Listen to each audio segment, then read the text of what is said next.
All right, we will call the continued meeting from January 6th, 2026 Board of Supervisors meeting to order. We have a continued, or I guess preliminary agenda for the continued meeting before us. And with that, we'll begin with unfinished business. First item is 2.01A. The board will discuss with staff a formal RFP process for a unified ERP and HCRS management system. Sam? Thank you, Mr. Chairman. Thank you, members of the board, for continuing your work so quickly this month, and we appreciate the opportunity for Delta Erebus. Mr. Martin is preparing and working with various contenders for potential replacement of our ERP and human capital management systems, and that's first thing that's on the agenda this morning. Mr. Chairman, if it's okay, I'd like to ask Mr. Martin to come forward at this time and present kind of a snapshot of where we are in our process. Please. Good morning, Mr. Chairman, members of the board. So this morning, based on the direction of the board during the last meeting, we did move forward with having two of the potential vendors come in and give a presentation to us this morning based on the capabilities of their system.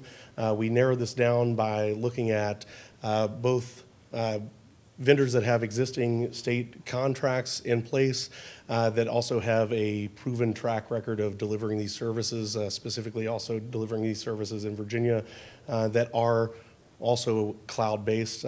This, again, is the result of the work and the analysis that we've done looking across 15 to 20 other vendors to kind of narrow the field down, taking into consideration who's operating in Virginia, the reputation that they have with existing clients and things. So of these two, this morning we have OpenGov with us. We also have Workday with us, and they're prepared to present to you this morning an overview of both of their products for your consideration. And then we've also slated both OpenGov and Workday to provide follow-up demonstrations. Tomorrow, on the 21st, Workday will be presenting to county staff, and on the 22nd, OpenGov will be presenting to county staff to do a more in-depth delivery of how their systems operate, the user interface, and that sort of thing. Are there any questions of Mr. Martin? Mr. Chairman, I do have a concern, a question. I don't know if this would be directed to Mr. Martin or to a county attorney, but I have concerns about, it seems that this whole process has been fast-tracked since January, and I understand the sense of urgency for getting this in place because we have a severely antiquated system that we're operating on. But in terms of the processes per state code and our county's procurement process, have we followed that process to the letter? And since January, I've kind of read through Article 3 and 4 of the county procurement process, which refers you to Article to State Code 224303 and 4343. There's a lot of gray area here. I just want to make sure that as we go forward, that we're not, when we're audited, that we have had every I dotted and T crossed. And again, I'm not disputing the fact that it's a sense of urgency to get this in place, but sometimes when you're in a rush situation, mistakes are made, and I would just want to make sure that we're not making those mistakes. And if it would please the board, and Mr. Chairman, if we could have, I mean, maybe our local director of procurement, Mr. Culpeper, I mean, is there somebody that could elaborate on this to clear this up? I would guess, Mr. Martin, would you like to address that, or should the county attorney address it? I would default to counsel on that. You prepared? Mr. Chairman, if I could. If, all right, help I'll. a little bit, Yes. help a little bit here. So we do have our purchasing resolution that is a signed resolution. Supervisor Bates pointed out a couple of articles that are in that resolution. One, Article 3, which is basically a cooperative procurement process. That does directly refer in our own local purchasing resolution to state code, and specifically Code of Virginia 2.2 4304 4343 is an exemption section, but 4304 is the baseline procurement section in the state code. I'll answer Mr. Bates' concern, saying this is an ongoing process, right? So we're going through those steps. It is a little bit different process than what we've seen for some of our goods and services in the past, where we would go through a request for proposal and RFP process. In this particular case, we're looking to, specifically get into potentially a cooperative purchasing agreement, which is allowed by state code, which is allowed by our purchasing resolution. Beyond that, our own purchasing resolution does not have a lot of details. It really kind of refers to state code 2.24304. Jesse, I don't know if you have any further information regarding that or not. And the That would county be- attorney was not prepared, Mr. Chairman, for that question. So, yeah. I didn't expect her to be. I would agree with that. I think that there's always, as any state code is, there's always interpretation involved in that. But based on Article 3 for the county's procurement that authorizes procurement through a cooperative agreement, and then the reference to the state code section, I think you could say that state code section, again, that's shades of gray. It does reference information technology, but it's not specific to what information technology it's talking about, hardware versus software versus SaaS, which are the solutions that we're ultimately looking at. But there is kind of standing procurement through cooperative contracts for systems like this. As I mentioned last time, obviously we're welcome to support either way, the cooperative direction or formal RFP process, but what we brought to the table today at the board's direction were companies that have existing cooperative contracts in place and then meet some of the specifications that we had defined early on. Thank you for that. And again, I'm not claiming to be, even remotely claiming to be an attorney to be able to understand all the jargon that's in the state code, but if the board feels comfortable that, and I'm sure that the due diligence has been done on the proper process, but I just want to make sure going forward that we have dotted all of our i's and crossed all of our t's, that, come the end of the year, we get an audit that everything was done I accordingly. agree. Yeah, I think one of the important pieces of the cooperative contract, if we would choose to move forward and enter into an agreement that is under a cooperative contract, is the verification steps to ensure that the cooperative contract was done through a formal and competitive process to establish that. Again, that's my understanding of the state expectation code on that, but also not an attorney, so. Thank you for that. Okay, Mr. Culpeper, is there something you would like to add to it relative to cooperative purchasing agreements, or are you okay? Thank you, Mr. Chairman. Good morning. Cooperative procurement, yes, we are authorized to do cooperative procurement. However, we need to know this cooperative procurement. What's the old saying? The written word is more powerful than the spoken word.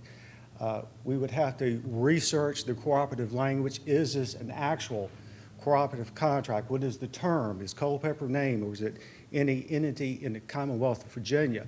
If it is a cooperative contract, this will be a part of the exhibit to the contract that we would write to that awarded vendor. The only other concern that I had, I just got involved in this, is today we have presentations from 2 vendors on that, and it was my understanding they narrowed it down to 2. I'm just concerned, could this be a potential protest? Other vendors may like the opportunity to say, hey, I could have bid on this project. Could we got it at a more affordable price during the negotiation? Let's face it, Culpeper's unique. Every entity is unique on the goods and services that they need. I hope that answered your question. It does, and we'll get you the details of the cooperative agreements and how we can qualify, but I appreciate that very much. Yes, sir. Thank you.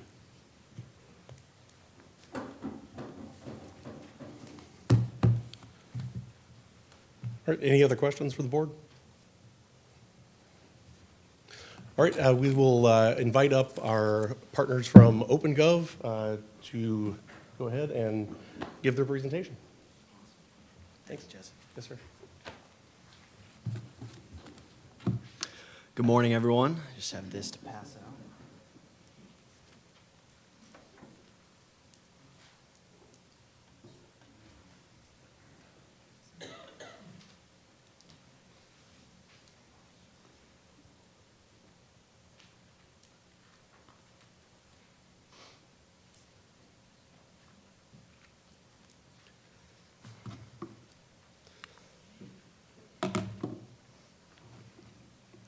All right, Mr. Chairman and members of the board, good morning to you all, and very much looking forward to being here today and being in Culpeper for the rest of the week. To quickly introduce myself and my team, my name's Sean Jansen. I'm a sales team lead over at OpenGov and have had the privilege of working and covering the state of Virginia for the past year and working with a couple different counties and a school system over the past year, most notably Rockingham County on a very exciting budgeting initiative to modernize how they forecast, plan, and ultimately produce a budget book for their county. Montgomery County to modernize their permitting as well as their asset management, and then Prince William County School District to help with their capital budgeting and project management. So very excited to be here. Also with me today is my Director of Sales, David Antos, and our Chief Revenue Officer, Eric DiProspero. So for the agenda for the next 30 or so minutes before we get into questions, we really want to give you an overview of who OpenGov is, how we help state and local governments, how we currently partner with the county today.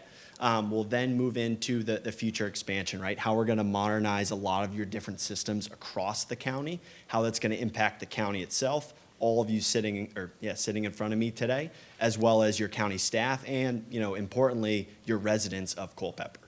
From there, we're going to talk about our deployment, how we're going to make you successful and why your success is so important to OpenGov and every single one of us at our company. And then we'll close with ultimately, why OpenGov and ultimately why this is going to be a great initiative. Oop. Perfect. So if you're not familiar with OpenGov, I just wanted to start with a brief history of how we started and ultimately where we are today. Back in 2012, during the California budget crisis, around 12 different cities were actually going bankrupt, and 3 of them ended up going bankrupt. So our CEO and co-founder, still CEO to this day, ultimately was trying to understand how this could possibly happen, and OpenGov was formed as a transparency platform to make sure that never happened again. Since 2012, we've added a lot of different functionality, and we are excited that in 2026, Culpeper County became the first budgeting customer in the great state of Virginia for OpenGov. Since then, Wasn't that a while ago, not 2026? or 2016, excuse me. Thank you. It wasn't yesterday. And so ultimately, we've added a lot of different functionality to truly be a public service platform, and we're proudly serving over 2,000 state and local governments today. So we only work with local government, and we build our software to work the way that governments work. So we're extremely excited to showcase some of the functionality that we have today. And ultimately, as the community in Culpeper continues to grow, we want to showcase, which we will be doing as Mr. Martin spoke on Thursday, showing how our software can ultimately scale to meet the needs of a growing community. And like I said, we started as a transparency platform. That's still extremely, extremely important to OpenGov. So at the core of all of our suites is our reporting and transparency, which allows you to take data, which is typically siloed in either different departments or in a legacy IT system, and it ultimately allows you to publish this directly to the public, to the board in front of all of you today, so that you can easily understand how tax dollars are being spent and ultimately what projects are important to the county. So it's something that we're very, very excited about. And there is a lot going on this slide, I can admit that. But the core of OpenGov is going to be our ERP, our core financials, as well as almost every single department we ultimately want to help, and we ultimately can. So from utility billing, procurement and contract management, asset management, as I mentioned, transparency being so important, permitting and licensing, tax collection, budgeting, which is already being used today, and then even adding to budgeting for performance management as well as grants management. So this is how the county is actually currently leveraging OpenGov today.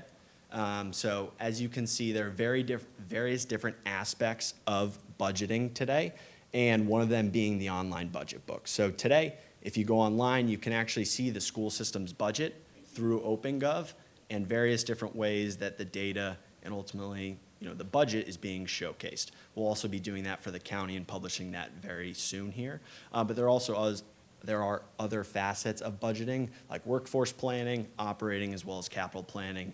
Understanding that there are a lot of big capital projects coming up, we want to invest in that and make sure it's very easy to showcase these capital projects for the community as well.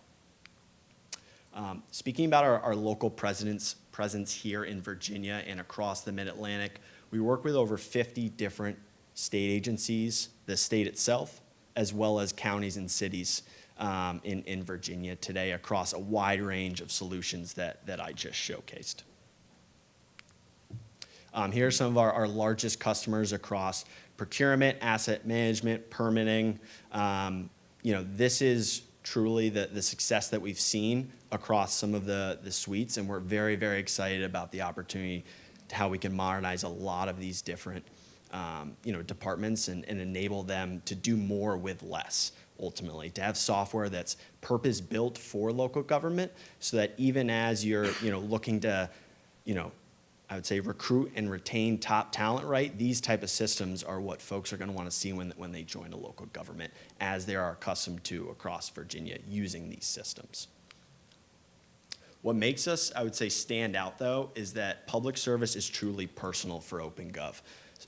Whether it comes from our implementation team, our CEO, our solutions consultants and engineers, these folks bring years and years of experience in state and local government. And it's extremely important because they've sat where your staff has sat, and they understand the challenges of wearing multiple different hats and needing software that's going to enable them to do their job.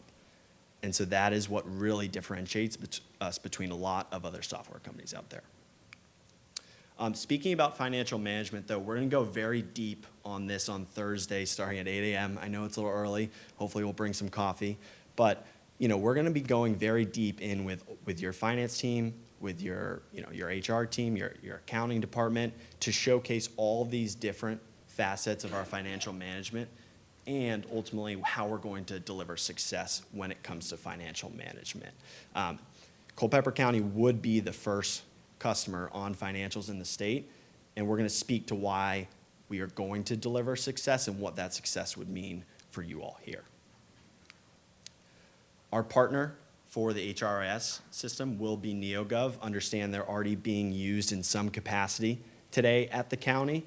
This should make it a very quick time to value in terms of the other functionalities, including payroll and the rest of their time and attendance and core HR module. From speaking directly with NeoGov, they're very bullish on the fact that they can meet your timelines, but ultimately this is going to be a journey, right? I think there's already been some concerns where we're moving fast. On Thursday, we're going to scope this project out and deliver a project plan that ultimately hits the timelines that are agreed upon between us. We're very bullish on the fact that we can make extreme projects look easy, but it's a lot of hard work, right? And I'm going to let my CRO, Eric, speak to how we've taken on large challenges like this before and delivered success for different municipalities. When it comes to procurement and modernizing that key functionality for the county, ultimately we're gonna make this very easy for the county to actually gain more suppliers. Have an easy to use online portal so suppliers can see where their bid is in flight. We're gonna be able to make it easier for your procurement department to actually build and create solicitations in a much quicker and easier way. Finally, we're going to make the internal processes much easier so that folks can actually evaluate bids in real time and have an audit log to make sure you stay in compliance with procurement code. When we look at asset management, this is something that we're going to go very deep on Thursday afternoon. we're going to make sure that the county understands where their assets are, what condition they're in, and how do you extend the life of those assets. So you can make smarter decisions when it comes to capital improvement projects, while also having forecasting to make sure you're prioritizing what needs to be invested in and why. So you are able to make data-driven decisions behind those large-scale projects. Finally, or not finally, excuse me, but something that is very, I think, needed across all local communities is the ability to get a permit or an application much, much faster. I think when we look across the great state of Virginia, right, you want to make it very easy for you to be able to get a building permit while staying in compliance and ultimately doing it in a timely manner. We're going to have an easy-to-use online portal, as we do with the County of Isle of Wight. The city of Danville now starts using us for special event permitting, as well as several others, where you can easily find what you're looking for without actually having to come to a county location, apply for it online, see where your permit is in flight, and then ultimately pay for it and start your project. So we want to speed up, if there's any commercial development going on, but we also just want somebody that's never filled out a permit in their life to be able to go through that process very easily. So make it very easy to attract development, but also have homeowners just be able to get a fence permit if they're looking for. Grants management is something that, from looking at a couple of the previous board meetings, it sounds like you do well with grants, and we want to make that process even easier to find grants, and then ultimately have an end-to-end system that's going to be able to track applying for a grant to actually closing it out in every single step within that process. Of course, making sure that you maintain compliance and that you're auditable. Right? That's the biggest thing with grants, is staying in compliance, whether it's federal dollars or state dollars. And then tax collection, right? So we want to make it very easy for your residents to pay for their different types of taxes, have an online portal so that they can ultimately pay for them, and have visibility as they move through actually submitting those. And of course, have a great back end for your staff as they're collecting different types of taxes, so they have real-time data to the revenue that they have access to. And then finally, utility billing, a similar theme, make it very, very easy for these, these services to be ultimately collected, but also provided from the county's perspective. So these are the different functionalities, about 8 different product suites that we'll be walking through in detail on Thursday. I believe Mr. Martin sent out an invite to you all. It's obviously a very long day, so please stop in, join us in person, or we'd love to have you at least on the Teams or Zoom invite. So at this point, I'd love to bring up my Director of Sales, David Antos, speak a little bit more about our implementation overview.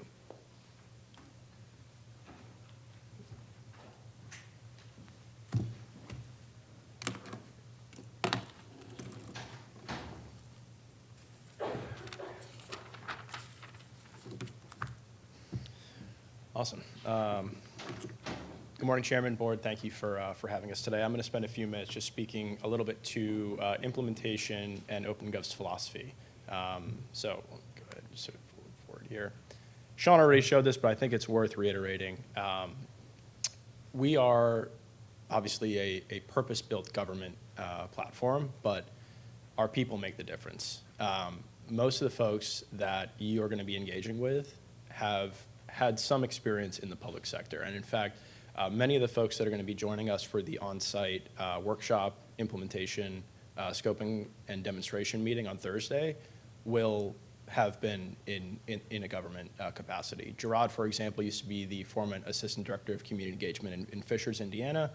He's actually going to be the one leading the community services workshop in the afternoon session. So the folks that you're going to be involved in not just scoping, but also implementation are going to be folks that are OpenGov through and through, right? We are only going to be dealing with OpenGov staff through the duration of this project. Our implementation principles, I think, are also a big point here.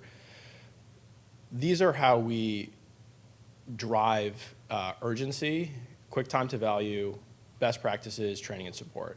These 3 aspects are what allow us to scale up and down across any type of government across the country. It's what allowed us actually to deploy the city of San Francisco in just under 4 months. And knowing that the county has an aggressive timeline for this project, I'll speak a little bit about how we repeat this at scale.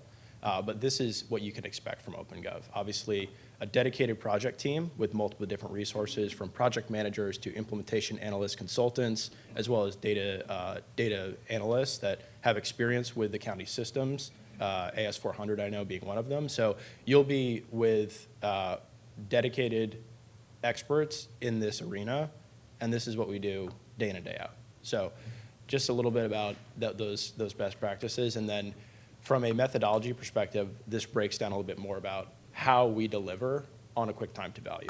So these phases are what we will go through with every deployment and what we'll focus on for the county.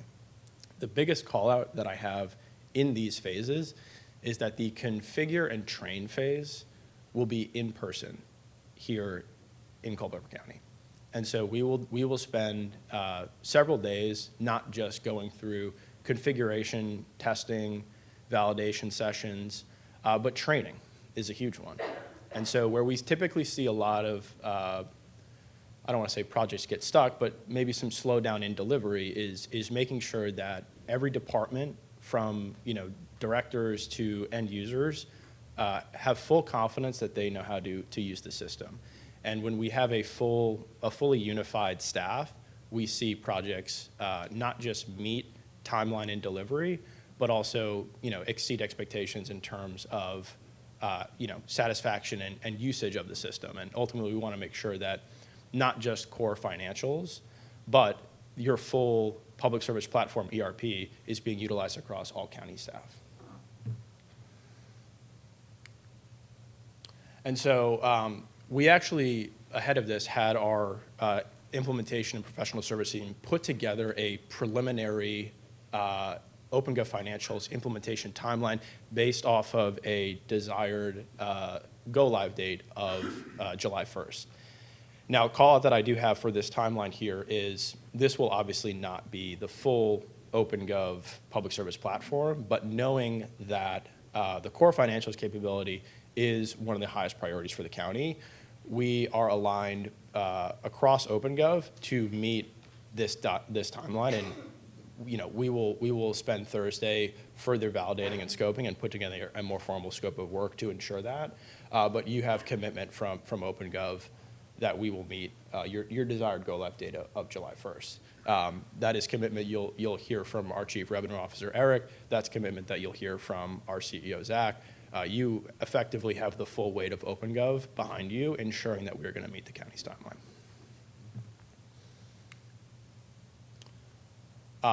Speak a little bit here about implementation support philosophy as well. Obviously, we're talking a lot about the implementation aspect and having several resources at your disposal for that project. But what happens after your project is formally live? What sort of systems and resources do you have in place? So we have a robust post-implementation support staff. Again, all folks that are OpenGov. Many will be folks that have worked with a number of our other Virginia customers, many other counties that we work with. So you'll have access to a full customer success team, dedicated named customer success manager, full 24/7 customer support as well for any one-off questions and things like that. That's what just spoke to that.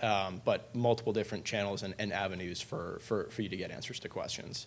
Ultimately, I think where we see why we see so much success is you don't have to come to OpenGov for any small change or any small request, right? We do I think a very effective job of making governments stewards of their own technology.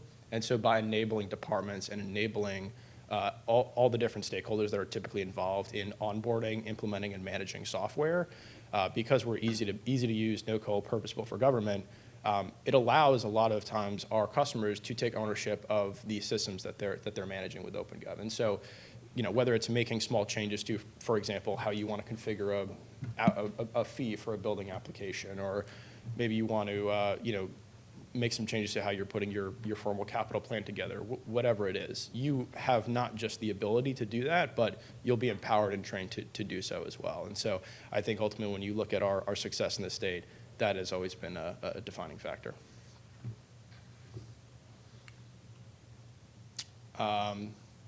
yeah, a lot of support, a lot of resources you'll have here. So that I think is it for me on the slides. I think there'll be a Q&A session as well. So more than happy to answer any questions that you have about implementation, scoping, customer success, support.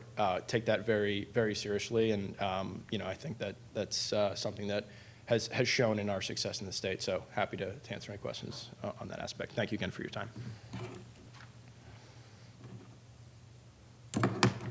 I think we're done with slides, but then we'll bring up Eric D. Prosperos to say a few closing words.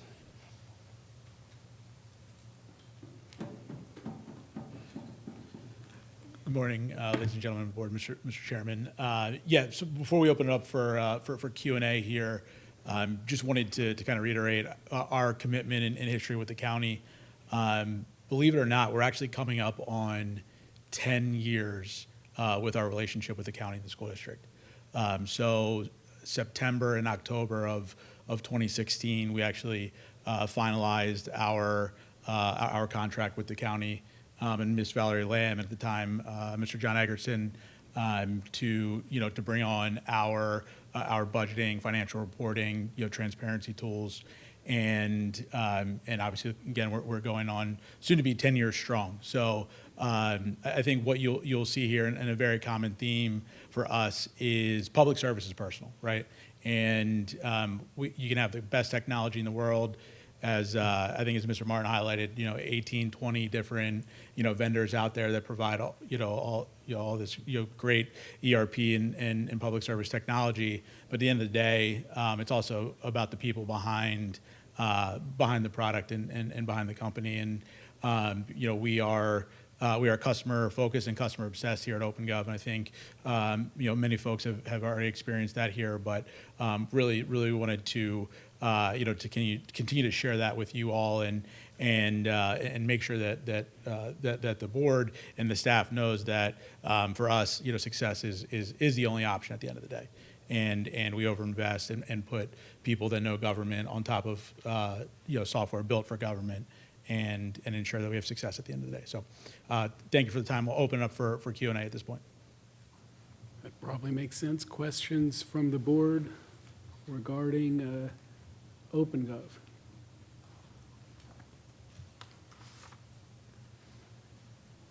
Well, if others don't have them, I've got one. What's this going to cost us roughly?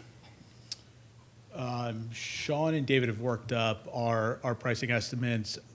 There are a couple things, given how quickly this has moved forward. I think we still need to ultimately finalize relative to scope and just how much the county's going to bite off up front in terms of parts of the platform. But our commitment is, we've seen the resolution in the not to exceed amount. We know that we are well within the budget that's been set aside for this project. Okay, when do you think you would know roughly what it would cost then? Friday? I would say maybe Thursday by 8 p.m. Yeah, once we leave here. Okay, great. Other questions?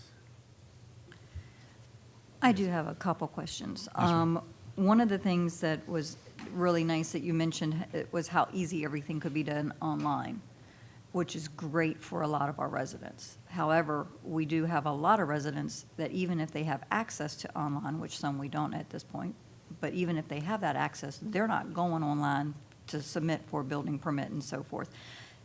Does that online portal cause any kind of problems with doing anything in person? It does not. We still support both, right? So, and this is, as you can imagine, not an uncommon situation that we come up with. Still available to be everything submitted online. Many times clerks or similar folks will assist right at either kiosks that are set up in the county building or right on their kind of their work computers at their station for when folks come in and walk in. The next thing was the chart that you had after implementation. You had all of these great resources, but there was not one up there with in person. If we have a director or any kind of staff that needs in person because they're not working good with the phone or web or what have you, do you guys come back in person to do additional training if need be? 100%, 100%. I would ask Ms. Valerie Lamb how many times she's seen folks from OpenGov, because I personally have spent a ton of time here at the county building, as well as, you know, much of our support resources here as well. Other questions? Please, go ahead, Mr. McCall. Thank you all for being here. I do have one question that just kind of, and appreciate your working with the county for as long as you have. The Sure. budgeting and the things, it does seem to work fairly well. Going to a full financial ERP, you know, platform system, it gives me a little pause when you say we would be your first customer in Virginia. I like being the first for some things, but Sure. when it comes to financial accountability, I'm not sure that I want to be that first community. So what can you do to assuage that concern? Because I'm sure I'm not alone in that. Absolutely. I would very much encourage you or other board or staff members to speak with some of our other first in state customers as well. Notably Ohio, Pennsylvania, Maryland, right? So Tennessee, you know, some similar situations that I think the county is in. You know, what I would tell you is you know, when we talk about, you know, success and making you all successful, going back all the way to 2016, understanding different level of criticality and kind of product suite, but the county was either first or second in the state at the time. So much so in terms of the success that we had, that other places like Richmond were looking at Culpeper County and saying, wow, that's pretty impressive progress that you all have had. We took a similar step for First in State many years ago for a city in Pennsylvania, York, Pennsylvania, about 50,000 in population, so similar to the footprint here. They had a break into City Hall with some on-premise servers where someone had poured bleach. They broke into the server room, and actually, this is a true story. You can look it up in the local news, and poured bleach all over the city's infrastructure. And effectively, in the matter of months, they had to spin up new infrastructure. We're a budgeting customer of ours at the time, transitioned to the full financial management and ERP effectively in the matter of months. And what I would say is just, you know, let other first and state customers speak to that on our behalf. There's a level of investment and focus and just I would say can't lose focus that we put on this, because we understand the continued ongoing importance of getting into the state. Yeah, I appreciate that. One final comment on that. I think moving forward, you know, with you all or whoever, you know, first in Virginia is a little scary, and I appreciate you sharing the other Sure. success stories. But Virginia is different than a lot of other states in Totally. some ways, so we would need to make sure that we have that research prepared so that our finance team can do the proper reporting and accounting and Totally. auditability. That's important because those things we can't mess those up. So, Yeah. yeah. Loud and clear. Success is the only option, as we said. Questions? I guess just in terms of a little bit of company background, financial stability, ownership, and are you going to be here in 10, 15, 20 years from now? Yeah, absolutely. So start with the end in mind. I mean, when we think about time horizons, we think about generations, right? So, you know, myself personally, our CEO, Zach, I've been with the company for 10 years. You know, Zach, who's our CEO and co-founder, started the company in 2012. He's been here for quite a while, and many of the support staff is still the same. In terms of our, you know, the actual, you know, financial backing, we're a privately held company. Our largest majority investor is Cox Enterprises, and our sole majority investor of Cox Cable and Communications fame. They're a 125-year company, $23 billion in annual revenue. We and a lot of cultural alignment in terms of we think about time horizons for sustainability and leaving the earth better than we found it. And we believe that through our technology as well, right? And how we, seek to improve, governments, empower more effective and accountable government. And we are a profitable company and happy to, at any time, furnish whatever financials or audits are needed to.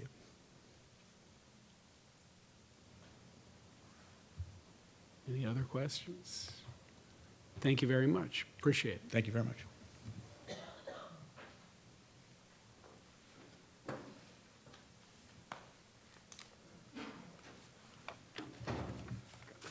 Yeah, no problem.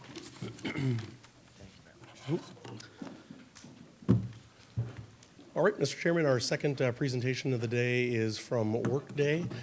So we'll invite them up to go ahead and start.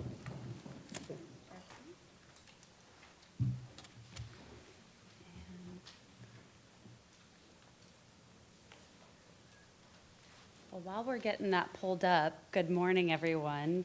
Thank you so much for having us here.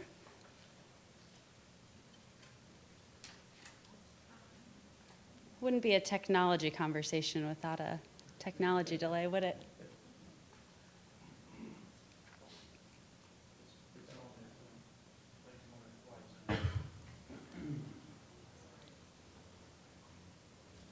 I'm just glad it's you, not me. Fantastic. Well, like I said, good morning, Mr. Chairman and the board. We're so grateful to be here today, and I will go ahead and get us started. Okay, on behalf of the Workday team and myself, I just wanted to quickly do introductions. Ashley Blanc, I've been with Workday and previous local gov ERP companies, so super pleased to be still working with the state of Virginia for several years now. Behind me, I've got Kelly Horton, who is our regional vice president. We've got Tom Helt, who's our regional director, and then Roberta Breyer-King, who is our senior services executive over our implementation. And our brief agenda for today, again, this is really just meant to be a high-level overview to kind of what we'll be digging into in more depth tomorrow in our all-day demonstration. But I'd like to kick things off just talking a little bit about what we know about the County of Culpeper and this whole project to modernize and really focus on streamlining, which y'all have been doing for the past 30-plus years, and really how we're best served to help you with that. And then I'll turn things over to Kelly. Kelly's going to dig into a little bit more on Workday and a bit of an overview on the company. And then we'll punt things over to Tom. He's going to really dig into our capabilities and some of the Workday differentiators, as well as some industry recognition. And then we'll close things out, let y'all ask your questions, and kind of move into the next part of your meeting. So over the past 7-8 months, there's a couple really major things that have happened for the county. I know this project has been on radar for 10 years or so, and that's a big project, so it's something you want to make a really smart investment in. I understand that the county had a pretty catastrophic IT infrastructure outage in June, and that's really put a catalyst behind the need to make this investment and change of getting our software into the cloud.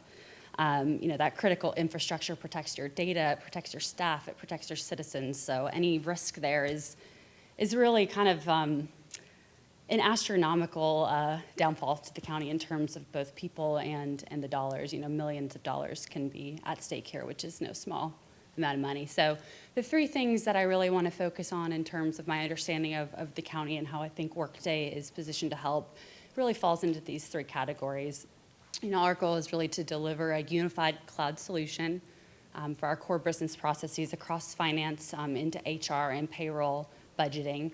And we really deliver a scalable solution. We are a highly, we'll use this terminology, configurable, which just reads, no customization, user-friendly, ability to deliver best practices and kind of set y'all up for success.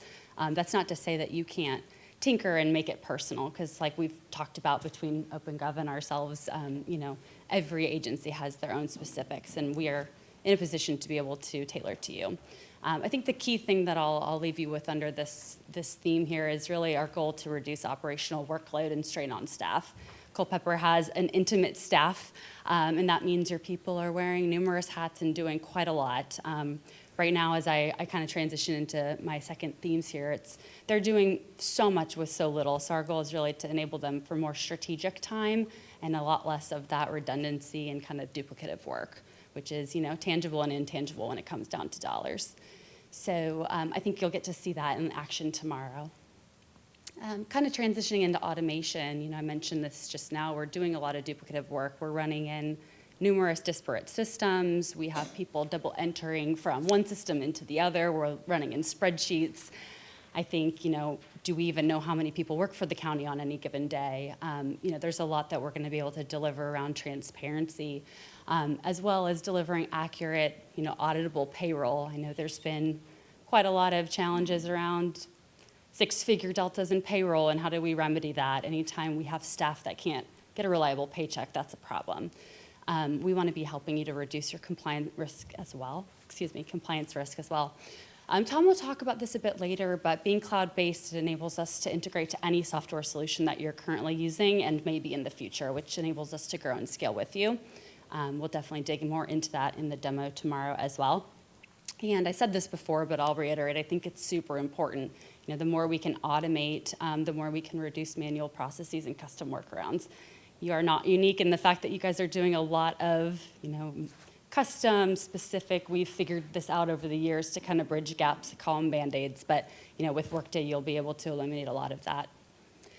And then last, I think this really kind of encapsulates the urgency of this project, but really with the goal of kind of modernizing and future-proofing the county as we grow and scale for the next 20, 30, 40 plus years. So Workday will deliver modern functionality and capabilities. We'll talk a bit more in our demo tomorrow as well about how we're continuing to iterate, innovate, and deliver you the best technology tailored for local government. We, as part of just the way the product was built, deliver workflows and best practices, which means it saves you all time during implementation, and you can take advantage of what our several hundred plus customers in this space have already done. So we'll definitely talk a bit more about that a little bit later. I think, it goes without saying that security and compliance are of utmost concern. We've mentioned auditing several times. We know what you're up against, and with our software, you'll be able to have faith and confidence that your data and everything is protected and that you're compliant with all the state and local regulations. And then, when we move out of an on-premise system where you're at attack and you're at risk, getting into the cloud, we're able to deliver on elimination of that single point of failure, which nobody wants to be continuing in that space. So lastly, I think when we talk about future-proofing, look at how much has changed just in the last few months, let alone the last few years. So picking a company that is able to deliver and continue iterating and delivering the best technology is going to enable you for success. And with that, I'm going to hand things over to Kelly Horton to come up and talk a bit more about Workday. Thank you so much. Chairman, members of the board, I'm a hockey mom, and we had a rather involved hockey tournament in Virginia Beach this weekend, so I brought my water up here. I will try to make it through. It is great to be here with you. As Ashley mentioned, my name is Kelly Horton. I lead our local government practice at Workday. 20 years ago, our founders pioneered running both HR and finance systems on one platform in the cloud. And they did so successfully back then with a focus on customer success and being really passionate about it. Fast forward to today, we are 19,000 workmates strong, and we have that same commitment to customer success and that same passion that our founder, Dave Duffield, had 20 years ago. We have seen a significant increase in momentum in our government customers. They are signing up for what we are saying we are going to deliver, and we do so. The most important thing here for us, beyond accolades that we have received and that Tom will share in a bit, is the trust that these customers place in us to manage their most precious assets, their people and their finances. And they do so because we work with some of the world's most demanding customers. The federal government, several states, and household powerhouses like Visa, Netflix, and even headquartered here in Virginia, Capital One. They've seen our dedication and they have seen our commitment. They're all on the same platform that the County of Culpeper will be running as well. So I ask you to ask yourselves, why should the County of Culpeper expect anything less than the best? With that, I will turn it over to Tom Helt to share the why. Thank you.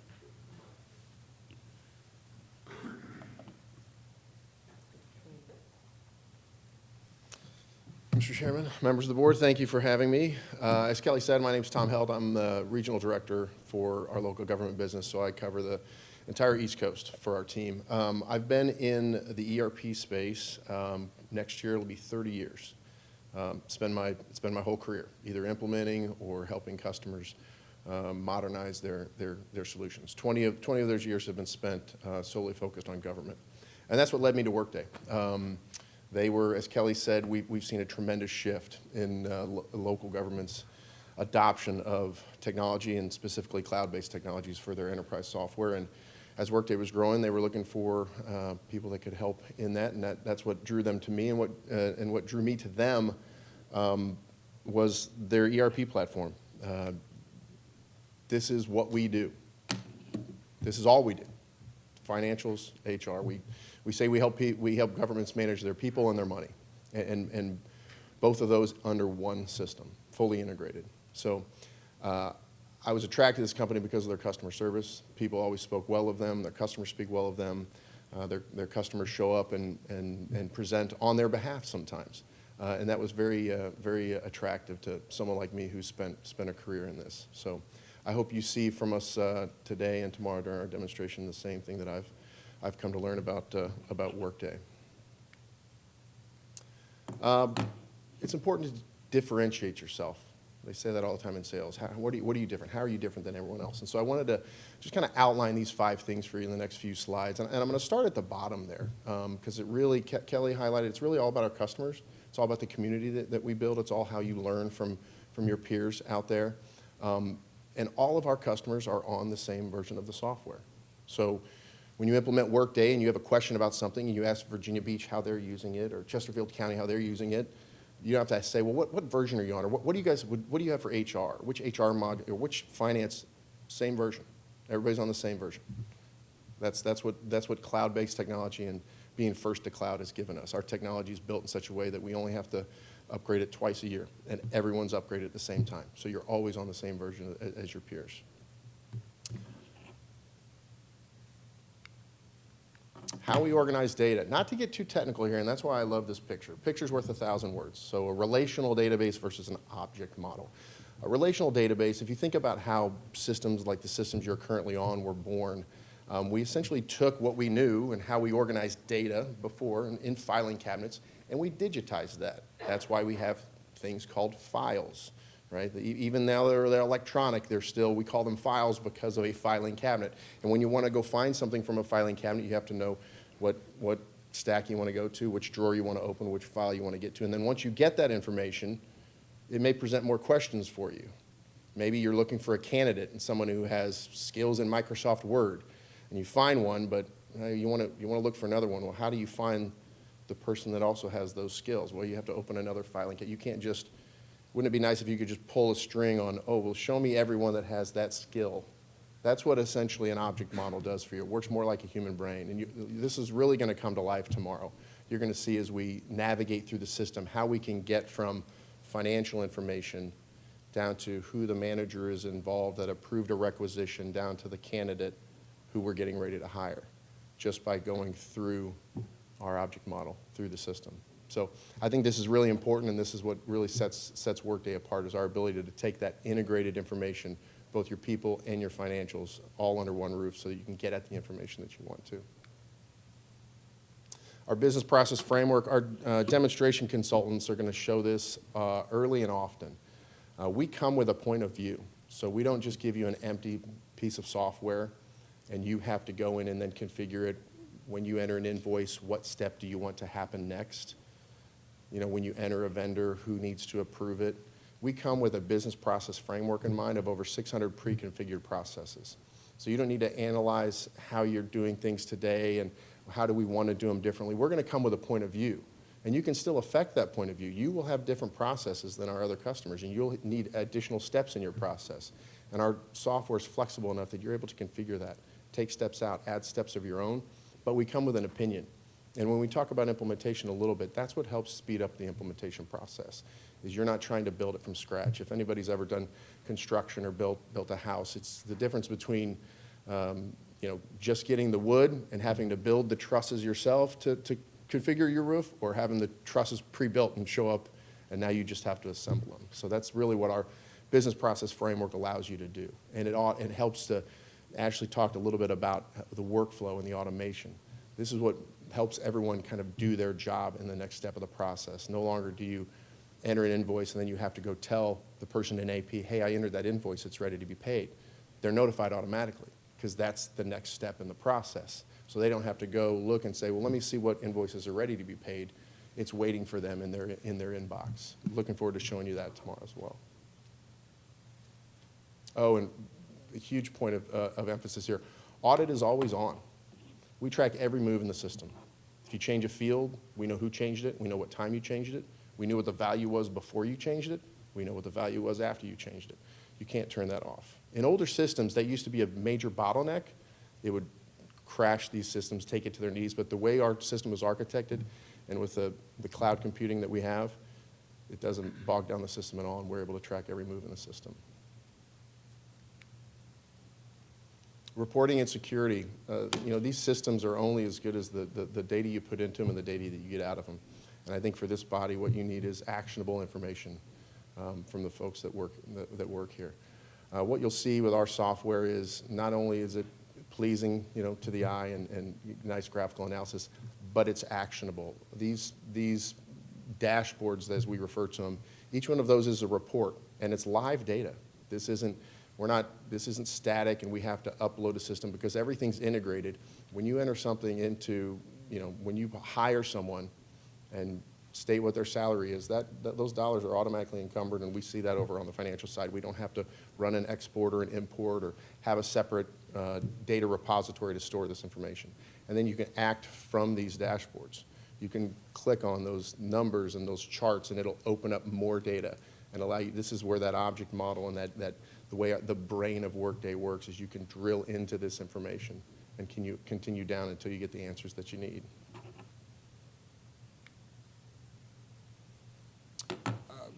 We have one of the most popular apps in the App Store. You can open it up and look for yourself on your Android device or on your Apple phone.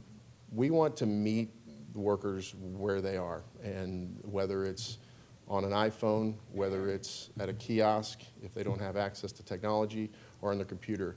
And we serve up the same information, the same experience. Again, the way our solution was architected, Workday was developed at the same time the iPhone was. And this isn't out of date yet, right?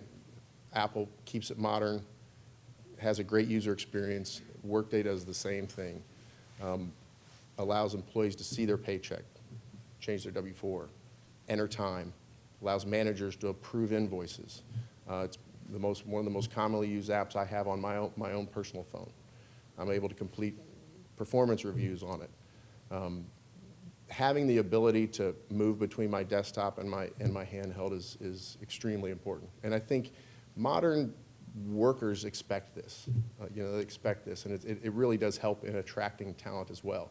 Some of them will apply on their phone. You'll approve requisitions for new hires on your phone. Like I said, go out there, check it out yourself. You'll see the reviews firsthand. And AI is not an afterthought. This is last, but certainly not least. I think there's not a technology presentation out there today where AI is not being shouted from the rooftops. So please don't think me putting it here near the end shows a lack of importance to Workday. Workday's actually been in the AI space for 10 years. We've been serving up insights to our customers, helping them navigate the system. We know what they frequently use, and we serve that up. If employees don't know how to, these systems, as they're new to your employees and your constituents, they may have questions. They may, even after having been trained, need to do things. We have all the chat capabilities that allow people to go in and say, how do I request time off? And it will serve up the information that you would learn to expect from a large language model. When you need to draft a new job description for a requisition, the AI will help you proof it and help you write it to make sure it matches the skills that you want for that job. But most importantly, we use AI responsibly. It's an opt-in. We don't force it on our customers. They can opt in. They can use what components of it they want, because we want to make sure that it's used the right way and with our customers in mind. Talk a little bit about integration. One of the things I highlighted earlier when we were kind of on that rainbow slide is Workday was built from the ground up with both financials, HR, payroll, procurement in mind, all on the same platform. So Workday in and of itself, if you look at the bottom right-hand side where it says Tier 1 ERP peers require both intra-integrations, so they have to integrate their own products. Our product is already fully integrated with itself. And because of our technology, we're able to integrate with many other cloud-based solutions. Our friends at OpenGov here are partners of ours. David and I just sold a deal a couple months ago to someone. They're using his budgeting solution and my ERP platform. We're not here to replace what's working. That's working. Leave it as it is. We've already got pre-built integrations with that budget solution. It's a great product. Bet you didn't think you'd hear one of the vendors calling their competitor great. Great product. So we're not here to replace that. We integrate well with, we have 600 pre-built integrations in our solution as well. You'll have benefit providers, financial institutions to integrate with. We have thousands of other customers who have integrated with these same organizations. We've already built those integrations, and we maintain them for you. You don't have to come back and learn how to do it yourself and update every time you have a vendor says, hey, we need you to change the way that file gets to us. We do that for you.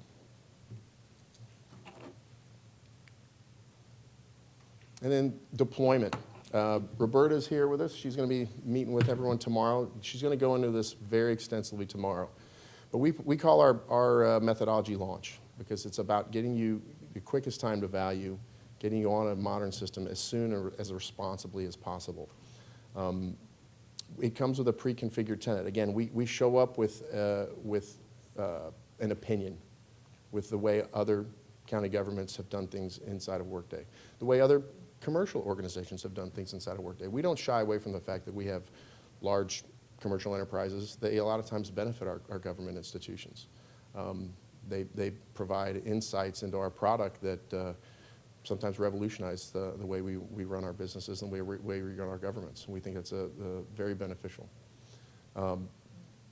It's flexible.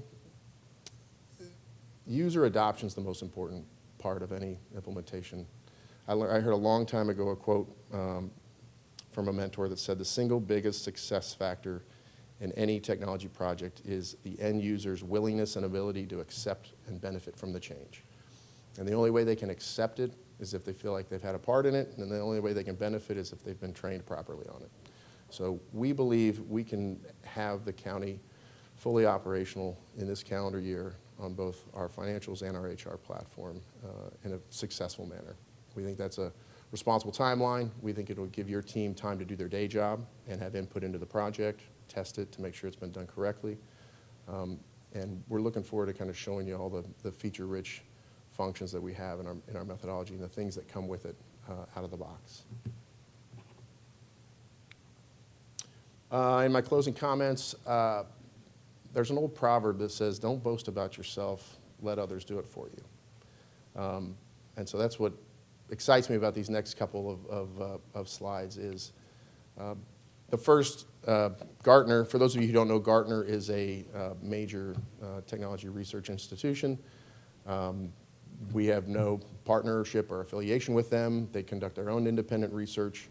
And last year, they published these what are called magic quadrants for any number of softwares, technologies, and they basically rate organizations within those particular markets. Last year, they came out with their very first ERP public sector magic quadrant. Who are the best software vendors in the ecosystem? And upper right quadrant, proud to say that they recognize Workday as one of the best platforms for government business.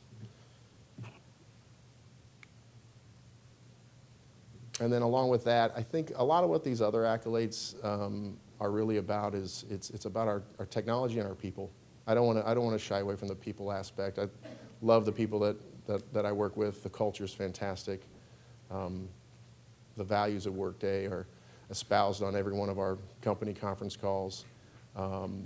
And I think it's evident by all of these independent organizations that have recognized us over the years for being good at what we do and having good people that do what we do.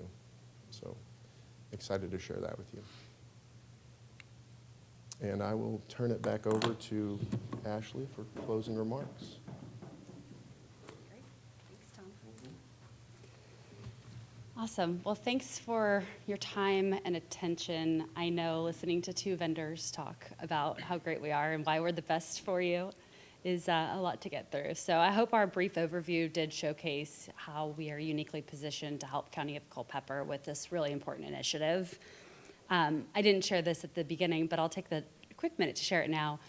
I was at a competitor in this space, and part of why I came to Workday, apart from just being tired of losing to Workday, all jokes aside, really was just from listening at conferences and coming on site and just hearing the glowing reviews. So for those of you that are not as intimately familiar with ERP as perhaps Valerie is, this is not a software that is generally loved by most people. In fact, it's got a pretty high dissatisfaction rating. So when you think about having that positive review like Kelly showed in the beginning part of our presentation, that to me was just night and day over, wow, Workday's doing something different to have customers actually give glowing reviews of their ERP experience and implementation and usage. So that is my why for being here, and we love, having the opportunity to help folks like yourself, your staff, your citizens, and, really the future of what this county will be, really to be enabled for success. So I always say our success is your success, and truly we would be both honored and privileged to bring you all into the Workday family, but also to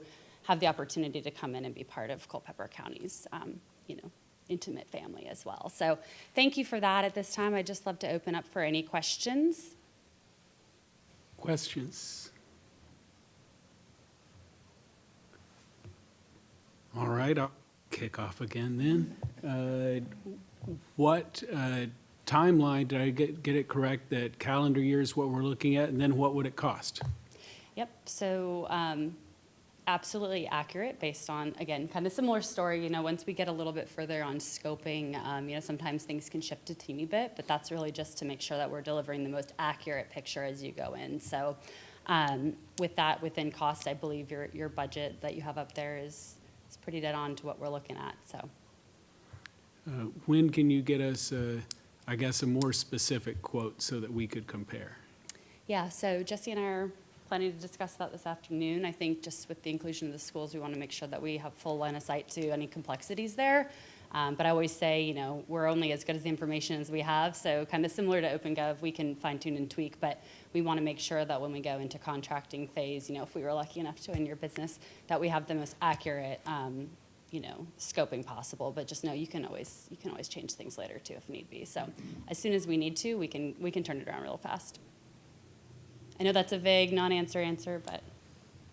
Well, just from a practical standpoint, if our next board meeting is Tuesday, February 3rd, so if we don't have adequate comparisons, we probably need more time. But I would rather have adequate comparisons, so if you could work with staff and you all can figure out if we're ready to entertain that stuff at our next meeting, I guess. Thank you. Other questions? Yeah, Mr. Chairman. Mr. Deal. So for me, both presentations were very good, of course. But going back to the initial conversation we had earlier, for me to feel comfortable with voting on two vendors, I need more collaboration from staff or from Mr. Martin on limiting the vendors to two. And I think the public needs to know more about that too. Is the risk greater than us giving 90 days more to bring in more vendors to make sure the public is getting the best bang for the buck. I just need more collaboration on that for me to feel comfortable going forward with this.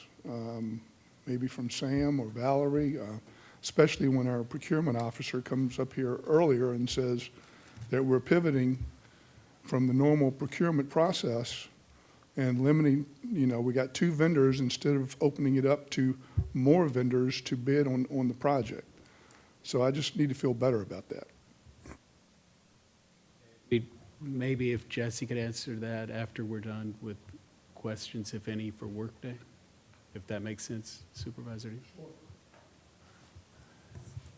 No, Mr. Chairman, I think Supervisor Deal makes an excellent point with regard to looking at other options. So just point well taken. Thank you.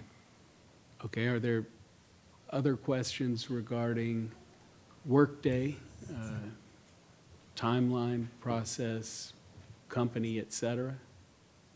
And if not, my next question would be the same one that was asked of OpenGov, financial condition, et cetera. So just a little high-level background on Workday. Sure. I'm going to open with a very short answer, and then I'm going to punt it to either Tom or Kelly, who wants to backfill me. But I can say, we've been around. We just celebrated our 20th anniversary. We are also privately held, and publicly held.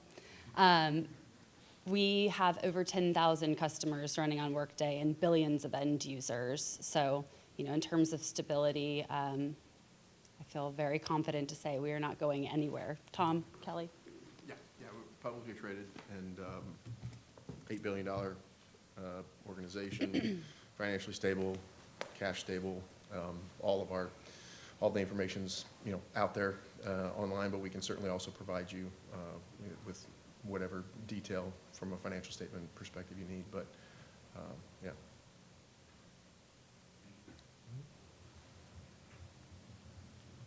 All right, thank you all very much. Appreciate it. With no further questions of Workday, and once again, thank you for coming. And for both of you, look forward to the next 2 days of demonstrations, thorough with a lot of county staff. So thank you, and I hope Jesse and Sam are welcoming and bringing the right teams to look at the product.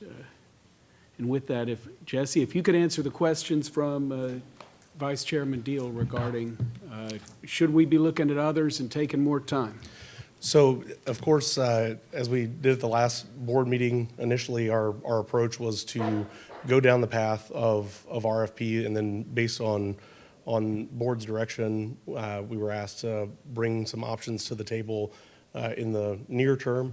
Of course, an RFP process is acceptable. You also have the ability to go on a cooperative contract that exists. With that in mind, one of the reasons that the two were presented to you today was their current abilities. Obviously, OpenGov was a pretty natural fit because we're already utilizing their budgeting software, and they have integrations with NeoGov, which is currently in, I would say, a form of use. It's not fully built out the way that it should be and would have to be remediated to really be effective. But we have OpenGov in place, and we have NeoGov integrated with them. So then the natural kind of solution, and again, both cloud-based, which is very important, and both industry leaders in their respective space. The second option, bringing Workday to the table, was their ability and to do integrations. They are a known partner of OpenGov. So when you're looking at end-to-end, to be able to work through from recruiting and onboarding somebody through to the trajectory of making sure that we do time, attendance, payroll, and it's feeding automatically into the financial system's rolling up into a budget, whether that be exported to existing OpenGov or uses theirs, and really the overall expanse of what Workday brought to the table was that they can provide that end-to-end without any handoffs. But then they have handoff when it gets to the citizen side of it, tax, utilities, things like that. They work with partners, which is commonly OpenGov. So when we were looking at solutions to bring forward, that's the idea of making sure that you had somebody that you can really do a lot of integrations with. Both are able to do integrations, but Workday was selected because of the amount of existing integrations that they have. The second part that brought Workday to the forefront was what is a little less, I would say actually a lot less common, is that they come to the table with best practices and kind of procedural flows in their ERP system, which is a bit atypical in that space. Many vendors are going to come to the table and say, okay, well, what's the process that you use for XYZ, approving purchase orders? Well, I think it's no secret that we have a lot to get better at as far as flows and processes, because we've had a system that's been in place for a lot of years that hasn't required us to ever define any of that. So when we're talking speed to adoption and making sure that we're performing at best practice and meeting or exceeding the standards for local government, that is one thing that set Workday apart and kind of brought them to the table, is that they say, hey, here is the best practice that we know is compliant, that we know that works, that we know is efficient, and then you can still tweak that, right? So if it's like, well, but we don't have a third account executive sign off or whatever the case is, right? Like that would be excluded, that you can adopt it to your organization, but you have a frame and a shell to work with, which really would expedite us modernizing the overall processes and flows. And then, of course, like the dashboards, the interactive, being able to drill down and get reporting that's real time, brought both to the table a big step toward modernizing and making sure that you all and county staff has the information that they need to make decisions. Mr. Chairman, and Jesse, I appreciate you giving me your opinion of why you think they are the best. But my question still is, are we at a great risk to where we cannot look at other vendors, in your opinion, and in Sam's opinion, Valerie's opinion? Are we at a greater risk with IT right now versus being able to look at other vendors potentially and taking a little bit more time over the next 90 days to do so? I personally, Jesse's opinion, I have no issue looking at additional vendors if that's what the board would like to do. We have no issue with that if that's how we want to proceed. Is it in your opinion that for the taxpayers out there that are watching right now, that's the best way to go in order to get the best product for the buck? I do prefer RFP processes in that way. That I'm a data nerd. I can't help myself. I like to have more information than less information. So that's my natural inclination, is to gather more data points. But there's the balance with this system and what the current needs are of the county, and that's what we're here to support. So the decision from you all as the elected leaders will stand, and we'll support that however we need to go. I offer that just as that's how I operate. But okay, thank you. Other questions? Mr. Chairman, I do have a quick question, if I could, and I guess this would be Please. directed to you. Sure. In the January meeting, can we just revisit what the sense of urgency was when we discussed this? And outside of the June IT failure, if my memory serves me correctly, I think it had something to do with the next budget cycle in July, maybe. I'm not sure, but could you Sure. elaborate on that? I'm glad to answer that question. So when I looked at our board preparation materials, I saw that we were preparing on an RFP, and we had a July 1st, 2026 target date. I thought the two were incompatible, that you could, in fact, the two are logistically incompatible. It isn't that I thought it, they are. So perhaps Mr. Culpeper or someone else could talk about what the timeline would be for a typical more than $2 million ERP/HRIS system. If we were to, so with that, we can do one of two things. We can either go through that full process, which in my opinion, we would be looking at a July 1, 2027 implementation date, not of this calendar year. And in my opinion, we would be choosing between one of these two vendors and not any of the other 18 or other 16, whatever it may be, and our price would not be better. So, and I say, in my somewhat informed opinion, but we all, Jesse is familiar with the space, others are, we can quickly find out if we need to look at a Tyler or a NetSuite or whatever it may be and compare. But what we're doing is we're looking at those that are the most agile and most cost-effective, and you can go look at the research and see. Workday put it up there. They had the quadrants and where things fit. Or you can go through a process that will add probably one budget year to the timeline, at which point all we have done is gone back to the two, taken another year, and saved no money. So that was the way I looked at it. And by way of background, I am not an expert on ERPs at all, never implemented one. I do have some experience on cloud-based operating systems. I was CEO of a company that ran 1,000 hotels. Different, but analogous in terms of the way that you look at things. So it wasn't that hard to see and to have Jesse confirm that there are some obvious alternatives and a way to hit a schedule in a few months that's not going to cost us more money, or a way that we could be much more deliberative, but it's not like something's coming out of the woodwork. We're not building a building or finding a way to do a particular door. There are well-known systems for this, and those systems, the prices are pretty public. It's government.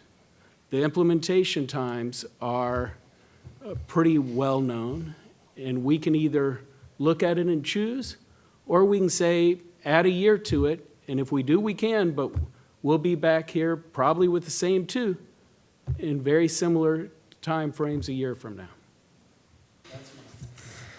Well, thank you for that explanation, Mr. Chairman. And let me just say for the record that I do appreciate all the work that Mr. Martin's done. And for me to sit up here and say that I'm an authority such as yourself who's worked in software would be that's the furthest thing from the truth.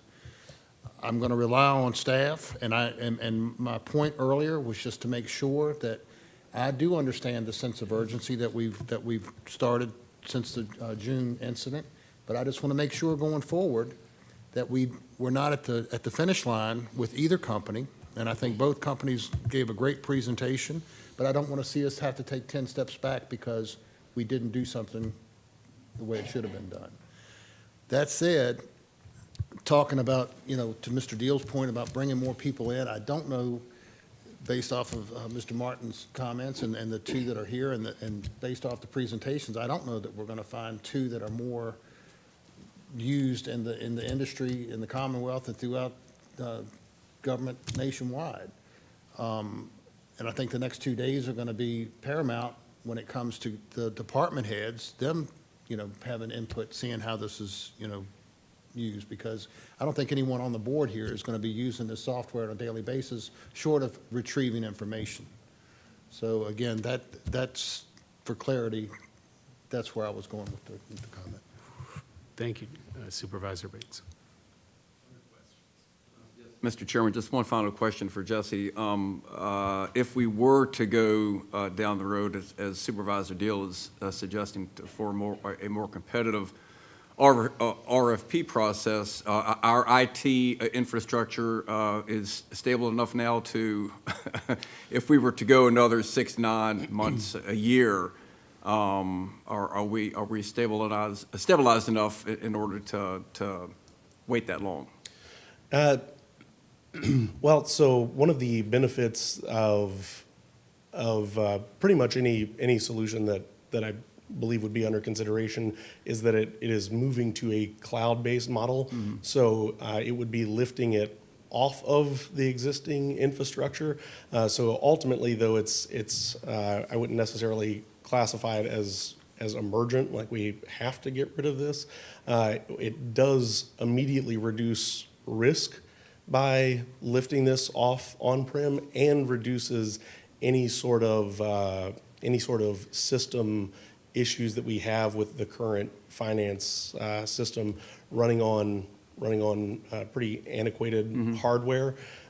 So I know that seems like I'm like walking around the answer. It is very much part of the overall remediation, but basically, the sooner that we shift the finance, HR, payroll, time and attendance fully into an integrated cloud solution, the faster the risk comes down that we come in one day and somebody bleached all of it. I don't know.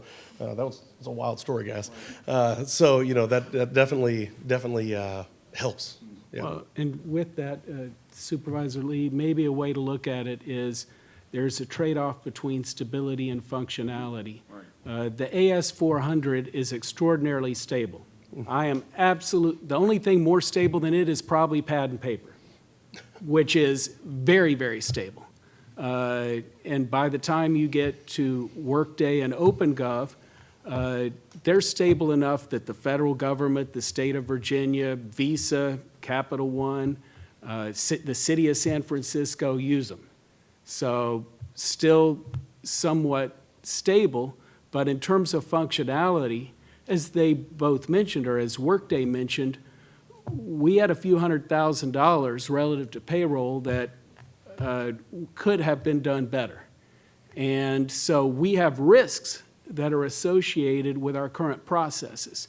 Several $100,000 or more in risks that we take because we use a very stable but less functional system. And we also have burdens relative to lack of functionality for employees.